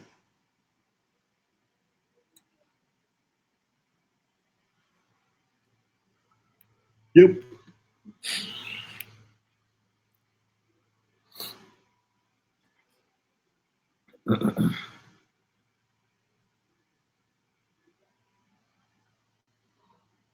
Oh my god. Oh my god. Okay, so Shegun is saying that EkoCab and WhoGoHost should be deleted from the Nigerian tech space. I mildly agree. Keyword here is mildly, primarily because like WhoGoHost is probably supporting like a quarter of Nigeria's supporting like a quarter of Nigeria's online space, I guess. Like because I think for a while they're pretty popular. I don't know how popular they are these days, so I don't even bother with them. But I think WhoGoHost has a better chance of polishing their services and becoming a better product that is actually usable compared to EkoCab. EkoCab has not demonstrated the kind of, I don't even understand why there's an EkoCab. I mean, I agree, EkoCab needs to go. Jesus, like if they are unable to like roll back the entire product and then start from the beginning, design it like a proper human being, like designing like proper human beings for proper human beings. You know, I don't see what EkoCab is probably even doing in this space. And good news is there's Corona, so whatever money they're supposed to make, they're not gonna make it. In the meantime, wow, everyone is quiet. What is going on?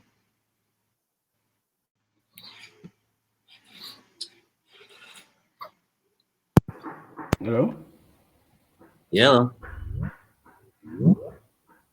Hello, Leslie. Hello? I can hear you. Simon? Mic check. Yo, Simon, what happened? Like everyone was going to talk at the same time. yeah, network. Okay, you No know, wahala. yeah, I have this feeling that I should probably start like a carry-wise savings thingy where I should start saving money for that high-end thing. And I hope to God that MTN pays me for this free advert I'm doing for them.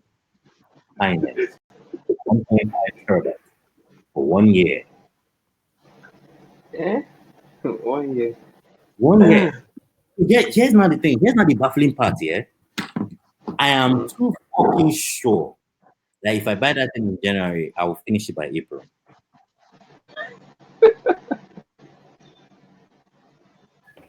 Wait, do you want to, like, why, if January, February, March, April, 4 months? What terabytes in 4 months? How far now?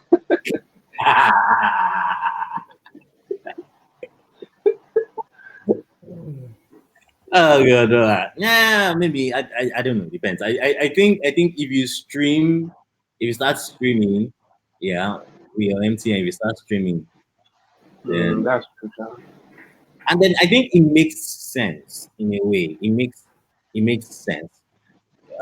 Such that okay, so let's look at how much I'm paying for TZT Wi-Fi.com the NG.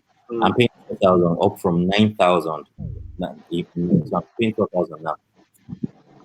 If I pay in 10 months, that's 120,000 plus 24. That's like 164,000. So it does make sense. And I mean, it's MTN for God's sake. They are more or less reliable. That's true. Hey, Simon, what internet connect? What ISP are you using? Simon is off. It's just me, you, and Charles. And Charles is currently cooking beans.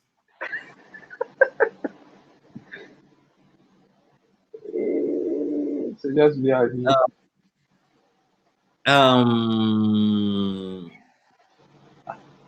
What happened to Media now? No, Media said he was going for a meeting. I was supposed to last like 10 minutes. Okay. Well, I think Simon is back.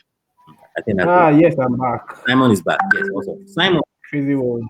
Welcome back, sir. So I was asking you like what ISP do you use? What? ISP. What internet service provider do you use? I have MTN sub, I have Airtel, I have SpectraNet, man. It's crazy. Oh boy. Oh boy. Yeah. Like I know the maddest part of it, they can all fail in one day. Guy, I say SpectraNet used to do 40 MB. Normal day. Since last week, those guys have been struggling to reach 150. And what going to happen now? Like this guy, like it's Corona season, yeah. Everyone is staying at home and watching porn on Netflix. Like, jeez. And Pornhub is now free. Pornhub is not free. Like, so you can watch your best possible porn in the highest HD possible with no ads. Wow. You good? So, yeah, well, let's see how it goes. So we're supposed to look at this guy's WhoGoHost dashboard. Who was trying to put that together for us? I was. Oh, it was Shy one with you. Mm. Okay, so have you created the account? Oh no, I haven't done. Oh, okay.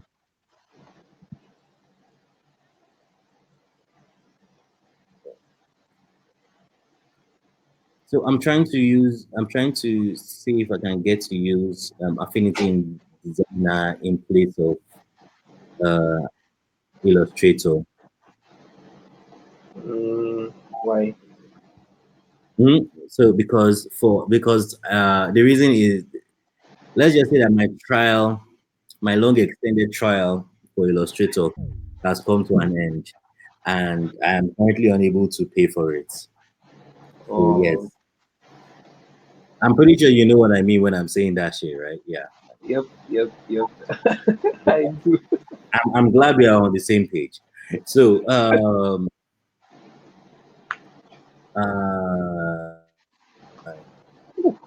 Jesus, C-form.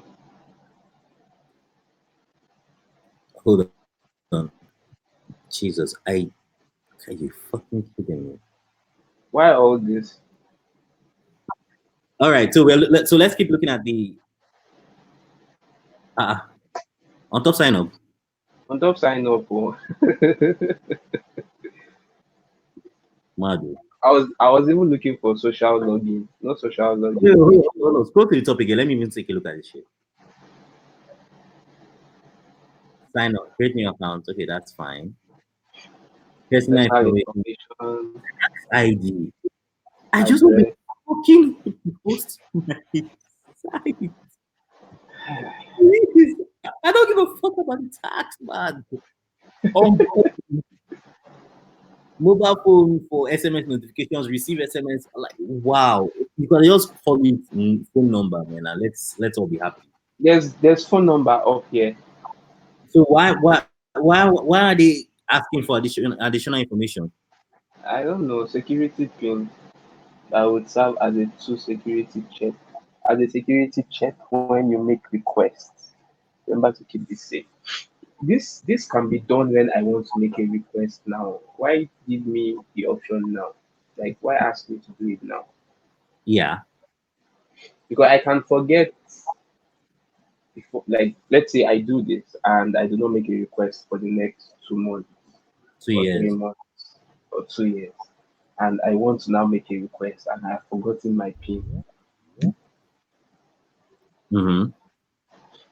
Like, so I feel asking me to set up the PIN when I want to make a request is better, because then I set up the PIN, right, and then I use it. So I can set it up, I can confirm it, and then I can use it. You made me just put in that PIN 3 times, which increases the possibility of remembrance. Crazy. All right. So what more do we have? Where did you hear about us? Really? Customer category. Really? I want to know what kind of customer you are now. If you're a shit customer. Why? choose currency. And the funny thing I have with Nigerian companies is that they collect data they don't even need. Like their mailing list and their social strategy is even poor. That is telling that they are not even using most of all this information they are collecting. Put it there. No, like sorry to say, like I don't have an issue with you collecting my information, but collect it and use it well. Okay. Company name optional. Outside the optional. Blah blah blah. Verification. Okay, let's see what happens if I don't fill this additional to me. Password. Oh, did you see this? What? So I clicked on the at least 5 characters part. And it doesn't disappear. Yeah, and yeah, it doesn't disappear and it doesn't activate the input field. Okay. So I have to click outside it. Do you get? I have to click outside to activate the input field. Wow. And over this guy. Seek for a good password. I feel like this could be better down because by default I already clicked. Now I did not click on this placeholder. I just clicked by default anywhere on the input because of course you click anywhere and it activates. I don't know, man. I think this can be better. Mm-hmm. Wow. Okay. Makes sense. So how do I know what I just typed? Your village people will tell you. Well, I don't forget what I type like this. Okay.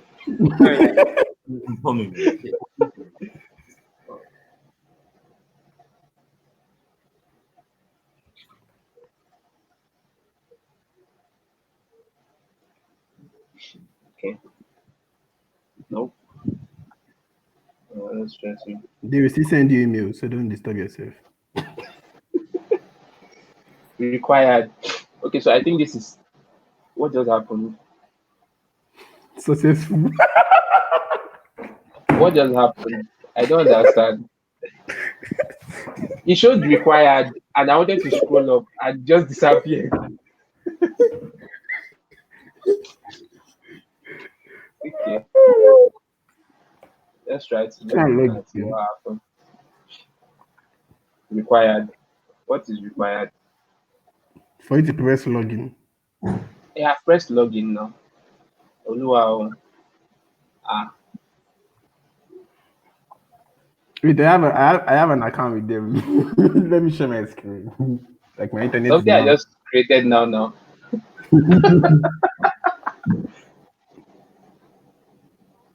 That means the creating of the account was not even successful in the first place. It wasn't successful, yes, because I saw required. So I think I was supposed to fill in some places, but it didn't take me to where I was supposed to. It just took you to log in straight up. Just took me to log in straight up. I mean, there was no error. What is that English? Nope. What's it? What is that English? Error management. Check your email or something. It didn't tell me to check my email or anything. Let me check it.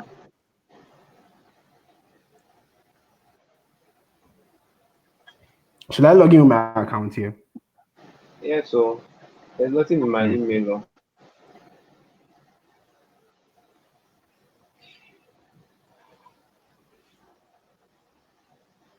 I'm curious to see. What do you say? As I'm actually curious to see that dashboard, to be honest. I can share my screen. Please share your screen, I beg. Okay. Like my Airtel is now trying to be good back. So can I say yes? Okay, SpectraNet is good.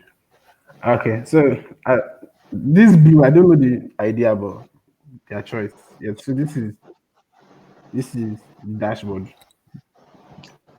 Okay.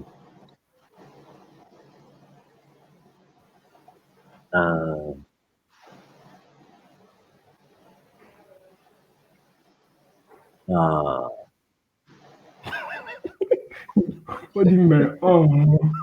I'm trying to figure out what the fuck I'm looking at. 2 services, 3 domains, 3 unpaid invoices, and 0 tickets. Okay. That is the most information that makes the most sense to me. Available credit, no credit. I have no need for credit or funding. Auto repayment disabled. That makes sense.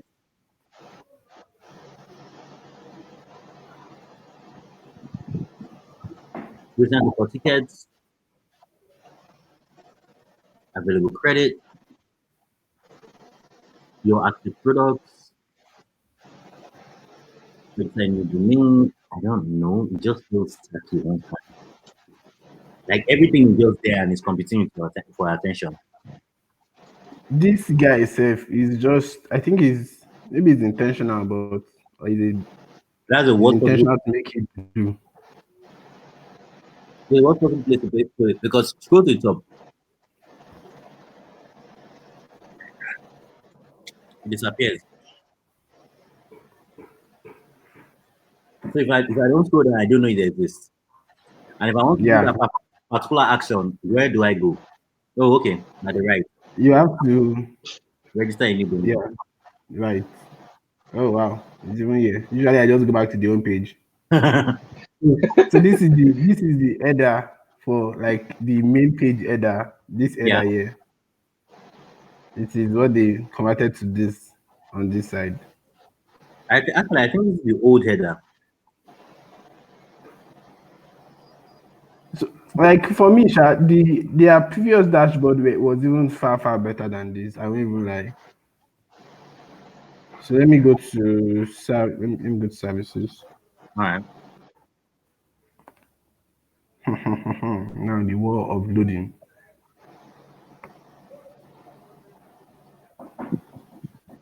I have a camera to actually mute my camera. Because it now Hold on.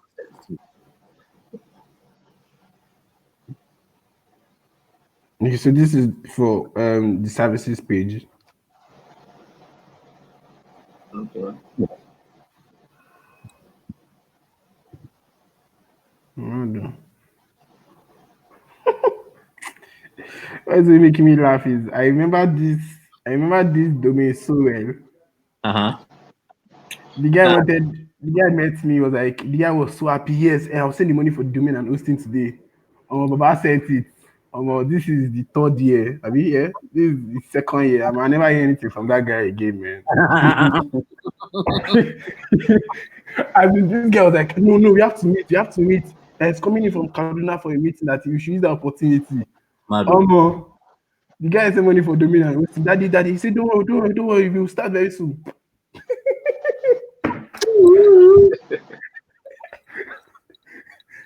It happened. Yeah, it happened. I think altogether I just spent like 20K on house or so. Okay, so I'll give you a story on how one client paid me 100K and never contacted me again. I kid you not. Madu. I'm telling you. How much was it supposed to pay for for everything he wanted me to do? I was supposed to do like 3 websites, do branding for like 3 websites, 3 logos and 3 websites. Everything was supposed to 300K. The initial payment was 100,000 naira. He made the initial payment and boom, that was it. The end. He didn't come back. He didn't ask for his money. Nothing. Season money. Wow. Wow. Why hasn't that happened to me now? The money go just go, man. Sorry to say. Like I get that money in my account for like 2 minutes or thereabouts.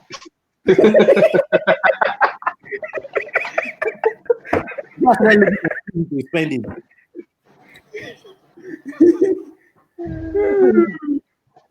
Madu. I think at the end of the day, some people actually there was even this time where this person said, "Oh yeah, I really need the website quickly. I just do if I use WordPress, I need it under a week." I told her 1 week. I said, "Okay, no allow."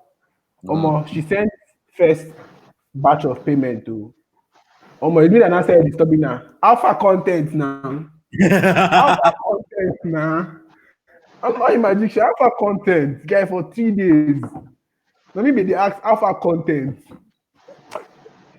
And you needed it sharp. I don't understand. Don't you understand what sharp means? See, all those things, it is, I don't know, but the way they make it seem urgent, it is not usually always that urgent. It's actually not urgent. We used 4 weeks for that in last. From 1 week, sharp.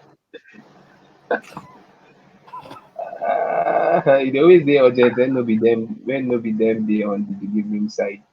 But once you ask them for stuff, at that time you go know say no they me, I know they stress myself.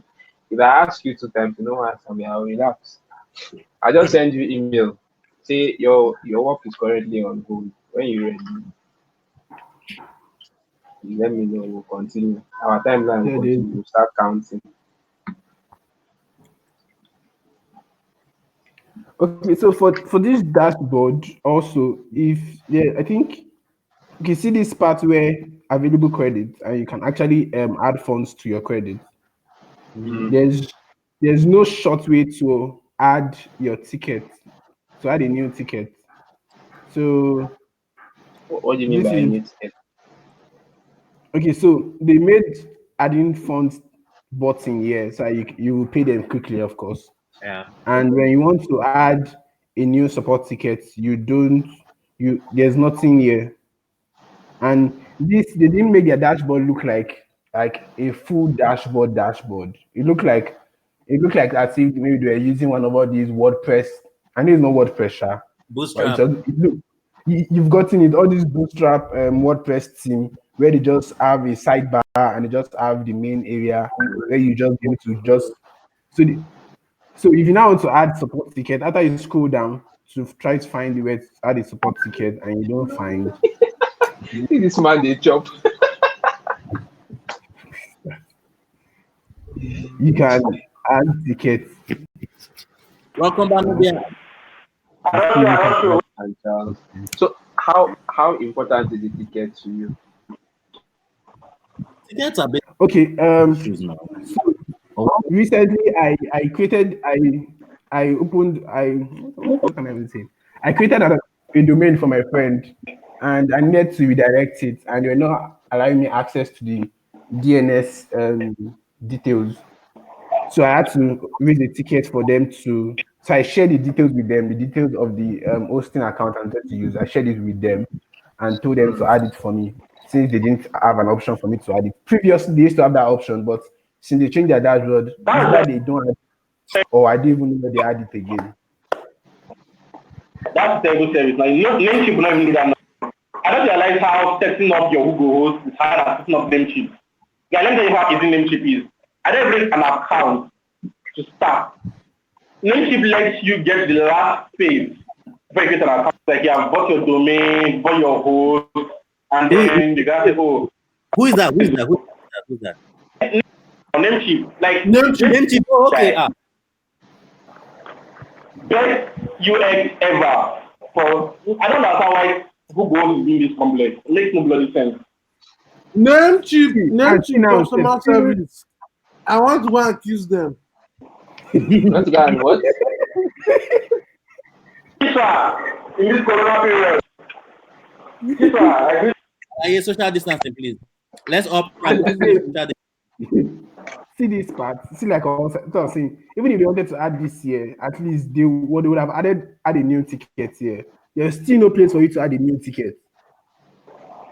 Like no place for you to add a new ticket, but see, add funds. You need your money.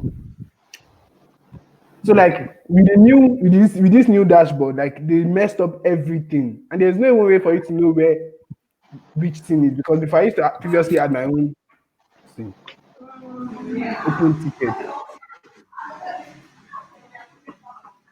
So open ticket is in here, but open ticket sounds like as if a ticket that they've never responded to, not like I want to raise a new ticket.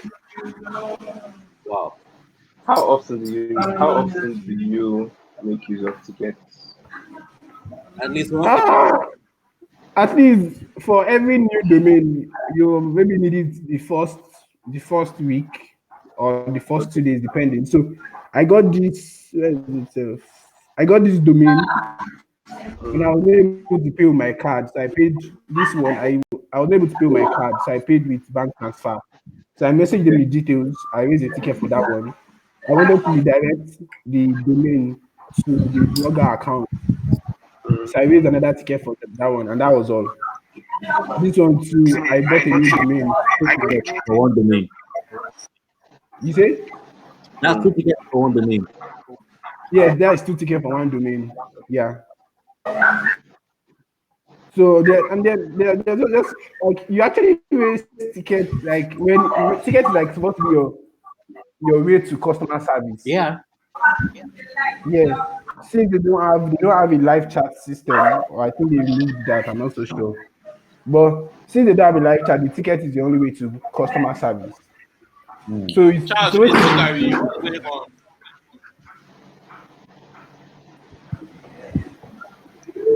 then see the word they use there. This is supposed to create a new ticket. Hello? Mic check. We hear you. I hear you. Okay. Now, like when we're in the other page, I was looking for where to create a new ticket, but I didn't find.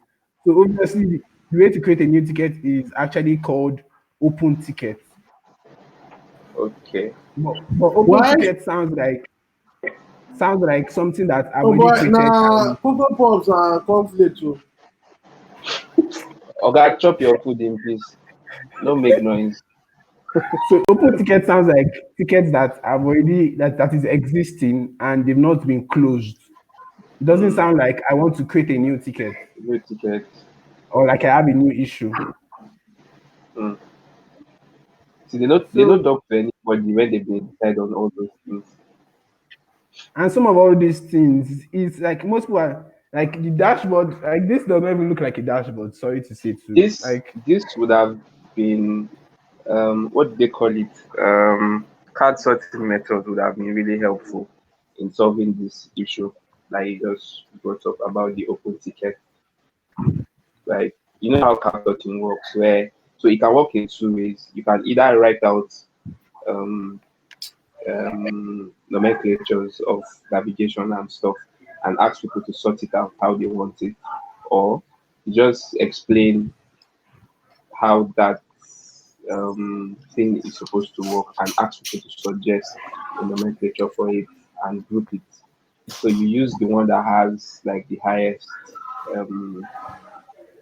what do you call it? So if you have 10 people, if you have 6 people who group theirs in the same way, then you use that like to do it. But they no go hear word though.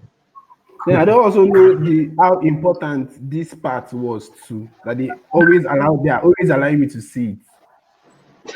Like I don't get why I want to be seeing my contact all the time. So these are contacts that I've created domains for. Like why the hell would I want to be seeing them all the time? I mean, it should Because just I brought all these guys on this side, and just like how Paystack's dashboard is. Yeah, so that this because all these stuff here, what is supposed to be what affects your domain or all your services on the dashboard. So they should have been on this side. I don't want to be seeing my name. I know my name. It's me that created my account. I don't need to see all my information all the time. Are you sure you know your name? That's what I know. They are helping you recall. I mean, you might have amnesia, but you're sleeping and waking up. They see this icon. This icon, please. This looks like a basket. I don't understand how like this icon is just maybe fine. And I wonder how much then they pay the dev guy for this company. They've existed for a while, so I don't think they should have so many. My brother, I go shock you. I swear. It go shock you. So I don't think they wanted to go all modern, or they wanted to go to a modern clean UI, but they lost it. Like they totally lost it. Their previous UI was far better than I don't know what I Friday this thing. How is this modern? This isn't modern. No. Like they wanted to use cards. They wanted to use white spacing, white card and boxes. Because their previous UI was not like this, and it was very, very functional. Like I've been using WhoGoHost for like back to back now for 4 years or 5 years. Yeah. And I've practically almost been the ambassador. Oh no, guy, we used to go host. So like I know how it was before, and they wanted to now change. You see their language. They wanted to change that. They wanted to change that, and now say, oh, they're now became modern and clean. But All right. So before we continue, I've got like some comments. I've got some comments from YouTube chat. This is from Sylvester Nachi. He says most web hosting platforms use.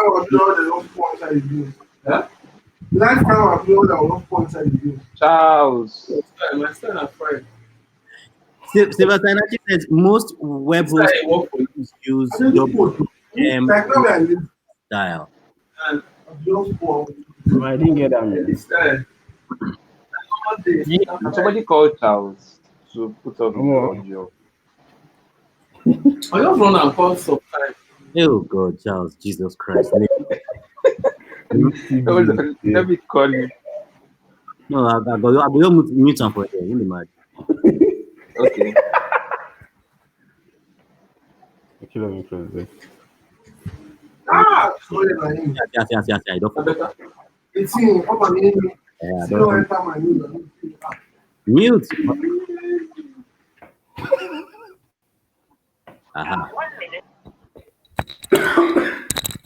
It has been 1 minute remaining. Anyway, so Sylvester Nachi was saying that most web hosting platforms use WHM UX style. I don't know what WHM means. I think I do remember what WHM means. I just can't remember what it stands for. But I know that they're like the templates. They're like a template. Oh, you said you have Wapalize, nice. They're like a template that most of the companies actually use, or all these reseller, not even hosting, reseller companies actually use because it simplifies and automates the entire process for them. So he goes on to say, if you check WHM hosting software, that is the method that they use. So people like WhoGoHost, SmartHost, and SysK use the same concept. But the thing is that if you now want to make such an excuse for WhoGoHost, then you now tell me that where does other hosting services like let me see, Namecheap, where do they stand? Like I get when you're telling me about templates. Almost every cPanel is the template. Like it's almost the same thing you're seeing across several cPanels, regardless of any hosting company. The cPanel is almost always the same thing. But like your front UI, Namecheap is far different from this. Like they are on far different. They are on two different levels. Even GoDaddy is different than this. Yeah. Like so it's so different. I think those ones they had the good sense to build their system from ground up. Yeah. I think probably same with Namecheap as well. They had a good sense to actually build it from ground up. At the end of the day, I think all hosting companies in Nigeria, like sorry to shade all of them, but most of them are just glorified big sellers, big resellers. Like sorry to say, like most of them are just big reseller, but just resell properly. Yeah. Even if you know that resources are really, it's not easy for you to have your own data centers and the rest. But so many other companies actually do the same thing you do, and they are doing so well. See I posted a link on Design Jobcaster for one hosting company that was giving out free design domain Popborn, and they are a reseller also. They are a reseller also. So and those guys, they don't even look so old. They look as if they're just trying to get off the ground. I don't know, Sha. No. So Popborn has been around for some time now. Yeah. Popborn has been around. Popborn has been around for some time now. I think they are like 3 or 4 years old now.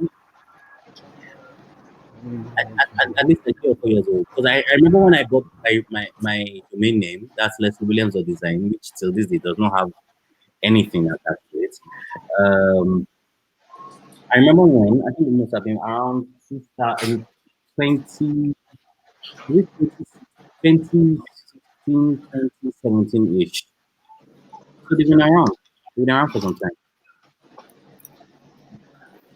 At least 3-4 years. That much time. Wow. Mm-hmm. And their service is just clean. So I think at the end of the day, it still falls back to what Chuka was saying. The fact that most businesses don't seek to actually invest back the money they are making on improving their basic services. Well, I don't know about foreign companies, but I do know about Nigerian companies, and I think we can all agree that the cost of doing business in Nigeria is ridiculously expensive. You know, Yeah. I mean, first of all, running overhead, like you're Cost running costs, billing. you have to pay for internet, you have to pay for calls, you have to pay for devices and equipment and where that shit, and you've not even started thinking about, your personnel salary. I'm gonna work. It's a lot of work, I mean, I'm not saying it's any different elsewhere, but like the challenges are way higher here in Nigeria. And the conditions are they are way more unforgiving. I agree. So in a way, I can empathize why most businesses aren't really keen on throwing their money back into making their businesses better. Because I mean, if you look at it from one angle, if it's not broken, then why am I fixing it? Why fix Then it? you And get, recently and they that's changed their pricing to dollars. Like they said, displaying their prices in dollars, for which I don't know why they would want to ever do that. mm-hmm. Like I don't understand. If you're trying to reach other countries of the world, I don't think the best thing for you to do is to just set a static price. Why not just show different sites to different people according to their IP addresses? Okay. That is ideal. Yeah, like they are That hosting is ideal. companies, like they can as well just do that. Like they started in Nigeria, started charging in Naira, but now Yeah. because you want to move out, and I'm trying to change your pricing to dollars. I have no issue with it. And funny enough, if you still Or check, they want to make more money. they are still using quick teller. They are still using quick teller because I paid last week. Is it So Quickteller or Webpay? they are using quick teller. I think it's quick teller, yeah. I think it's quick teller. Wow. The conversion, was it I thought I used Pixela and Paystack. Let me see one of my. So why am I seeing US dollars in Google Host? Why am I seeing US dollars in Google Host? Why you think? Why you see what? Why am I seeing US dollars in Google Host? Are they smoking something? It happens. Okay, So that be $4 a month. You are not giving something. You cannot give that value. You are giving $1. Oh Jesus! guy. But wait, is it WhoGoHost? Is it WhoGoHost a Nigerian company? Guy, they are fucking fully Nigerian. That's what I'm Lagos? saying. They're trying to expand and okay, they do Cryptella and Paystack here. See, that is So, guys, I have no And problem. see, now they are showing Naira here. They are showing Naira here. They should not see dollars. Do you get? Mm-hmm. That's my point. When I see the service from Nigeria, forget you're expanding. I should see Naira. So you say, for God's sake, Alibaba they show me Naira.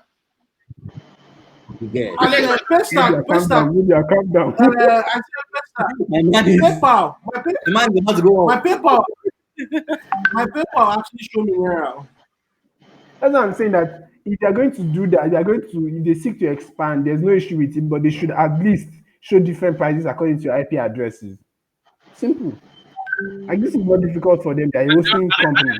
I don't understand this approach to design.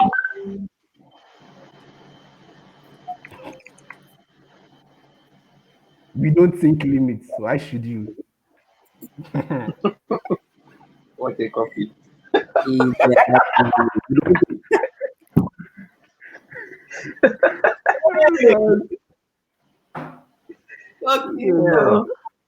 Wow. I beg, go up to our customers, love us. I want to see something. Okay. Over picture, make I see. If I hear say something happen, If I hear. Okay. Move on.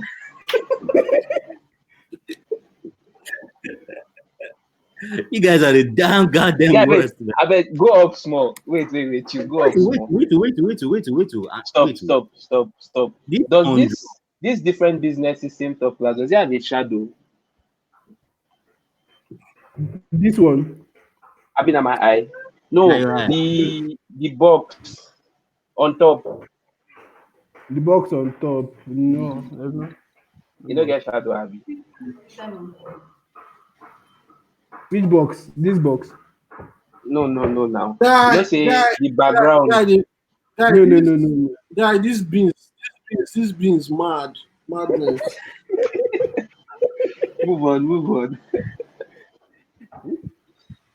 And That's how far. yeah, Now send us your address now.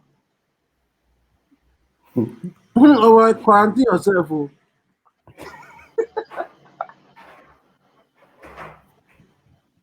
and there's another thing that most Nigerians that actually know a bit about technical services like hosting and the rest, most of them don't use Nigerian hosting companies. Like more and more, like they are giving us more reasons not to use Nigerian hosting companies, whether they are resellers or they are not resellers. I really go find that here. Because So what Don't happened? tell me Citibank is running all their services through Ghost. I laugh.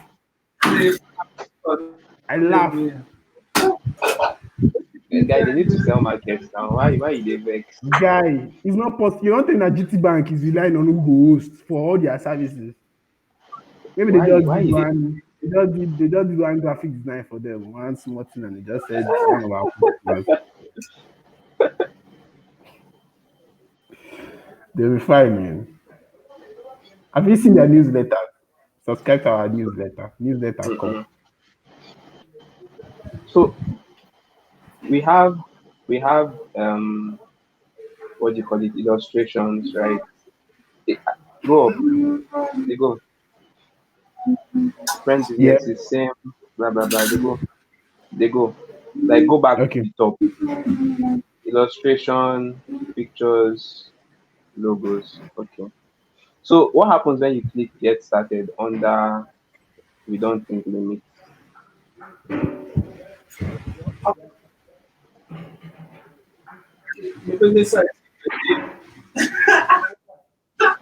It's busy.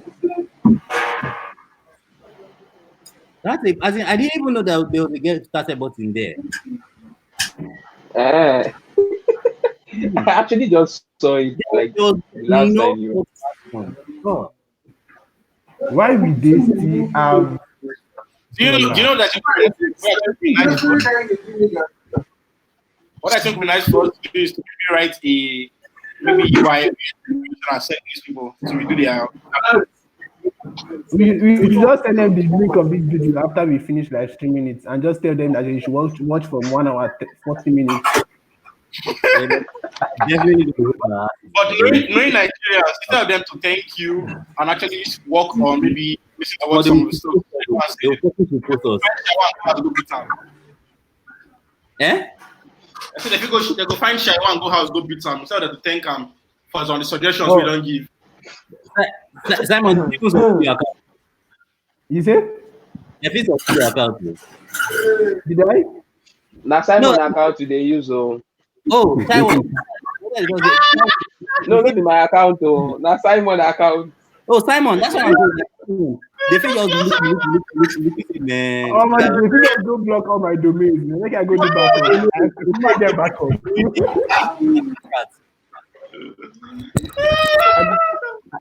I come and get backup all the sites they did here. Write something and send to them on how they can fix it. That's better.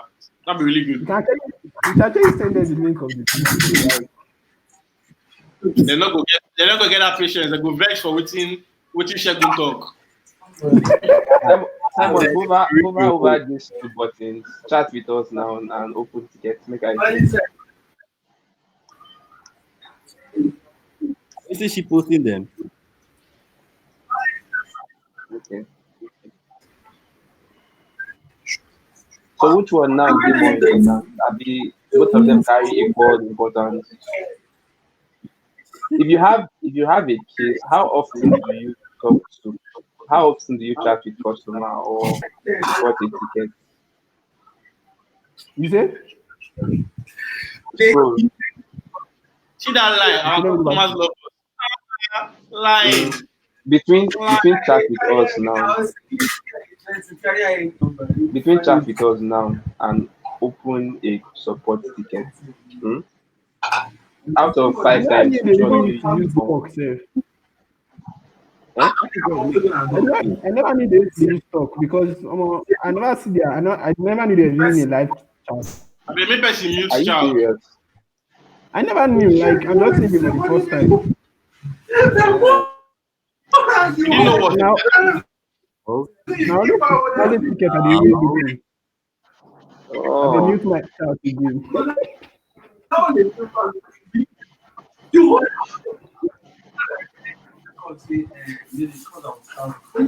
And the color when you hover is, can you go up? Scroll up. Stop. Our customers love us.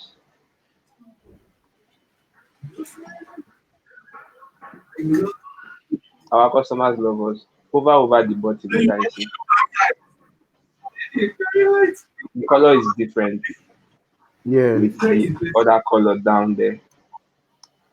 Is there any other button up? Take another button to the top. Can you imagine the call to action even disappeared? Yeah, that's because I just clicked it now. So I think that's a dev issue. Maybe that dev not implement that well. Okay. Go check whether another button there for up. What of the color difference? Dev issue to Abby. Then which kind of icons are this?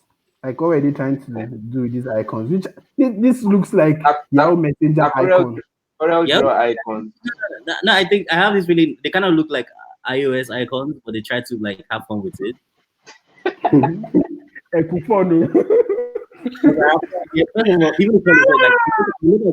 you look at West Africa #1 hosting, the icon there, it's pink. No, it's purple. For Charlie's screen. Yeah. First, wear boxers that child's screen does now.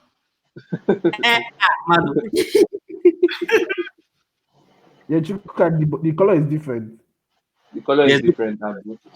So yeah. Consistency, then get wahala for that one. They should have a design system or at least a component library or something now. They don't. We don't. This is proof that they don't. Oh yeah, come on, man. Part of this process. I do not think so. I think they got someone called a web designer or a webmaster. People who themselves the title webmasters. I don't know. When was the last time I heard that title, webmaster? Man, I'm on my school, man. Imagine we're gonna your job title is webmaster. Back then, we're talking as far back as 2004, 2005. Man, you could get laid with that shit. I'm telling you.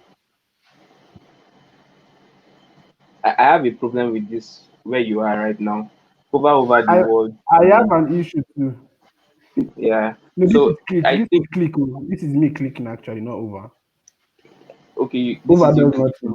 But then if you open the site in Nigeria, it should show you the flag, the Nigerian flag. They actually have why do I always forget that?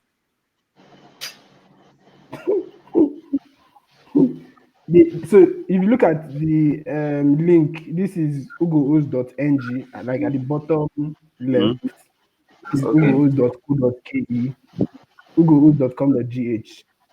So let me see if there's any difference. Okay, let's see if there is difference.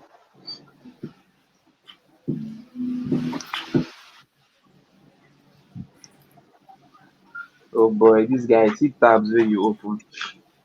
Yeah, you should see mine. Yeah, this is just, I get 2 browsers open. Oh boy. I think the designer thing, Jerry, like not I think is it designer thing or is it a creative person thing? The creative person thing, no. Yeah, it's a creative person thing because I have a tab for, I have a window for everything I'm doing. So this is office work and this is I work think, that is my own.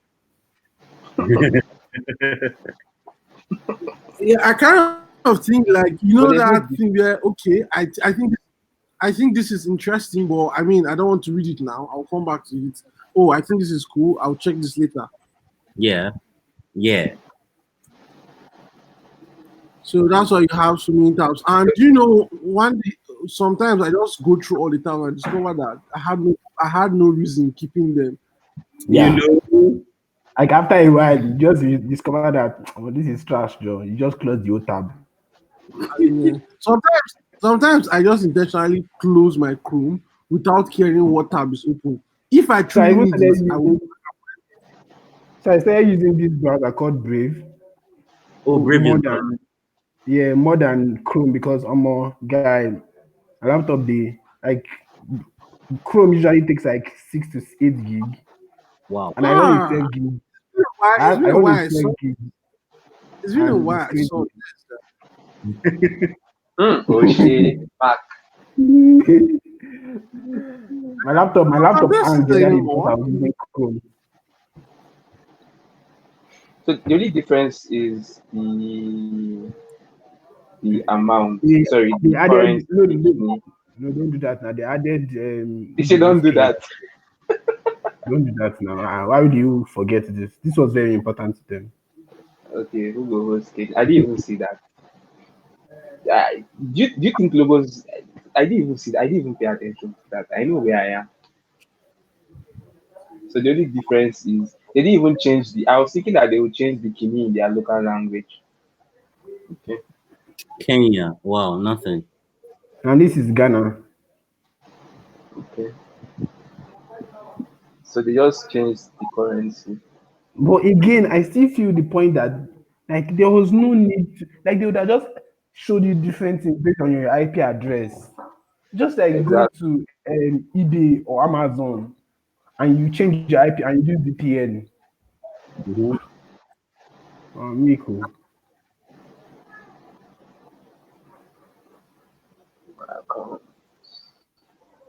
It'll be fine, man. Make money. Make money. How do you make money? How Affiliate. to pay? Maybe they want people to become resellers of like WhoGoHost. But why should this old tab be here in the first place? This top bar, yeah, makes no Yeah. sense. Yeah, like they've never even pushed a kind of they've never pushed any story that says that you can purchase a domain over a phone call. Mm-hmm. Like they've never pushed any sort of Marketing campaign yes. to suggest that. So why would they prioritize this up here? How to pay? Like these guys are out for the money. Like they literally like on the dashboard too. They like it's literally there too. Like pay now as his own place, but there will not be able for you to open ticket. Shit. That's not be as if they are trying to diss them. Let me find name. Man, guys, we've been at 3 hours, yeah. I think we should just like wrap it up. Come on, person go watch this thing. I've been waiting like an hour ripping into WhoGoHost. Maybe on the next edition we'll go sit down, look, and get better. Well, yeah. You can do like a side by side between Get Better and Yo. Yeah, I think that would be good. Product comparison. No. That's what I'm trying to open. No.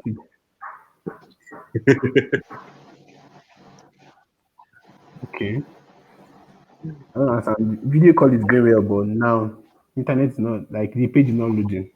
I don't know. WhoGoHost have hijacked your internet, man. They don't want you to Fine UX. See, this was Spectrum that I used to do 41 Mbps. Madu. And I just subscribed to 90 gig. I'm just crying. 90 gig, boy. Yeah, Apple.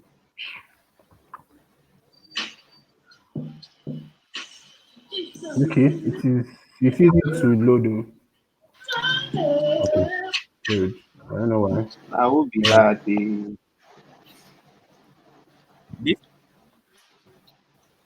But they'll actually be fine. At the end of the day, if there's no competition, then you're a king.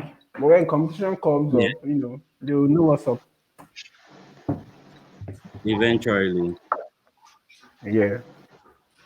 I think somehow it was even the competition in the fintech space that actually made it grow this fast, or made it grow exponentially so far. Yeah. And it's good. And more people are coming in because there's money to be made. Everybody wants a piece of the Nigerian money. Yeah.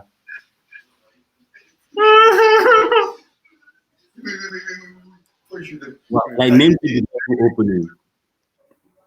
You said? Namecheap is not opening. Why? It's actually.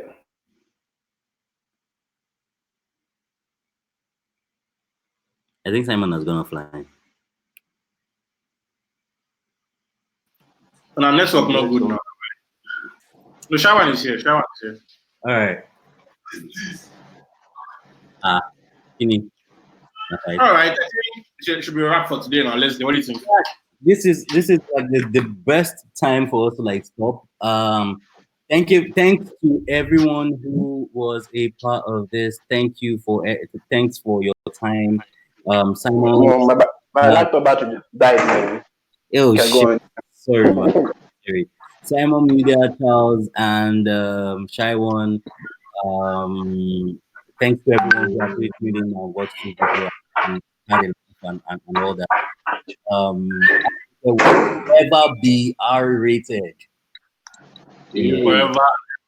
Forever free and forever R-rated, man. We come here to rant and bant and do all that fancy shit that we can't do anywhere else. We want to be before they drag you. Yeah, I mean, dragging is always gonna happen. Jeez, I mean, you can't hide from dragging. It will always happen.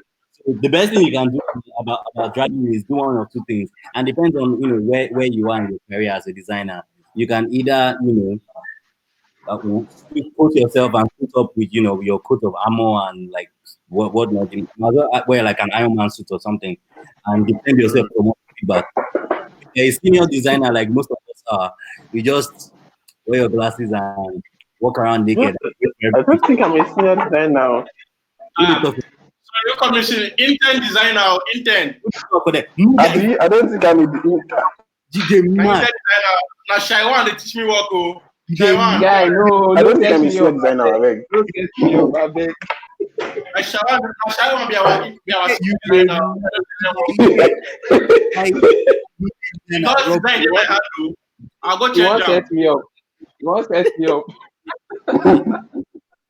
All right. So anyone who wants to take part of the, who wants to like continue the conversation or take part of the conversation, please feel free to visit our Telegram channel. Thankfully, R-rated is not going to have a Telegram channel. I think we are just redirecting everyone to the Design Jobcaster channel, which is it's basically I think it's t.me/designjobcasterng. One word. Yeah.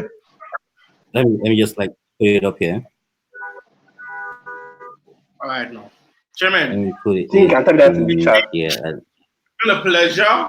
Yeah, not only in the chat. I think so. It's a pleasure hanging out with you guys. Thank you guys so very much. No, 3 hours. 3 hours. 3 hours. Let's premium content. Friday. Next week Saturday. Saturday. What will be Friday? Very soon the world is going to be working on Fridays remotely now. So maybe like with this company time. But then again, fuck capitalism. All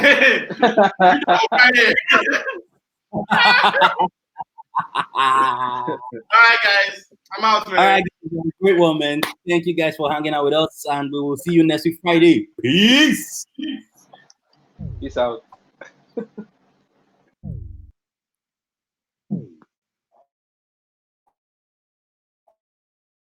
Ah, my God, that was fun.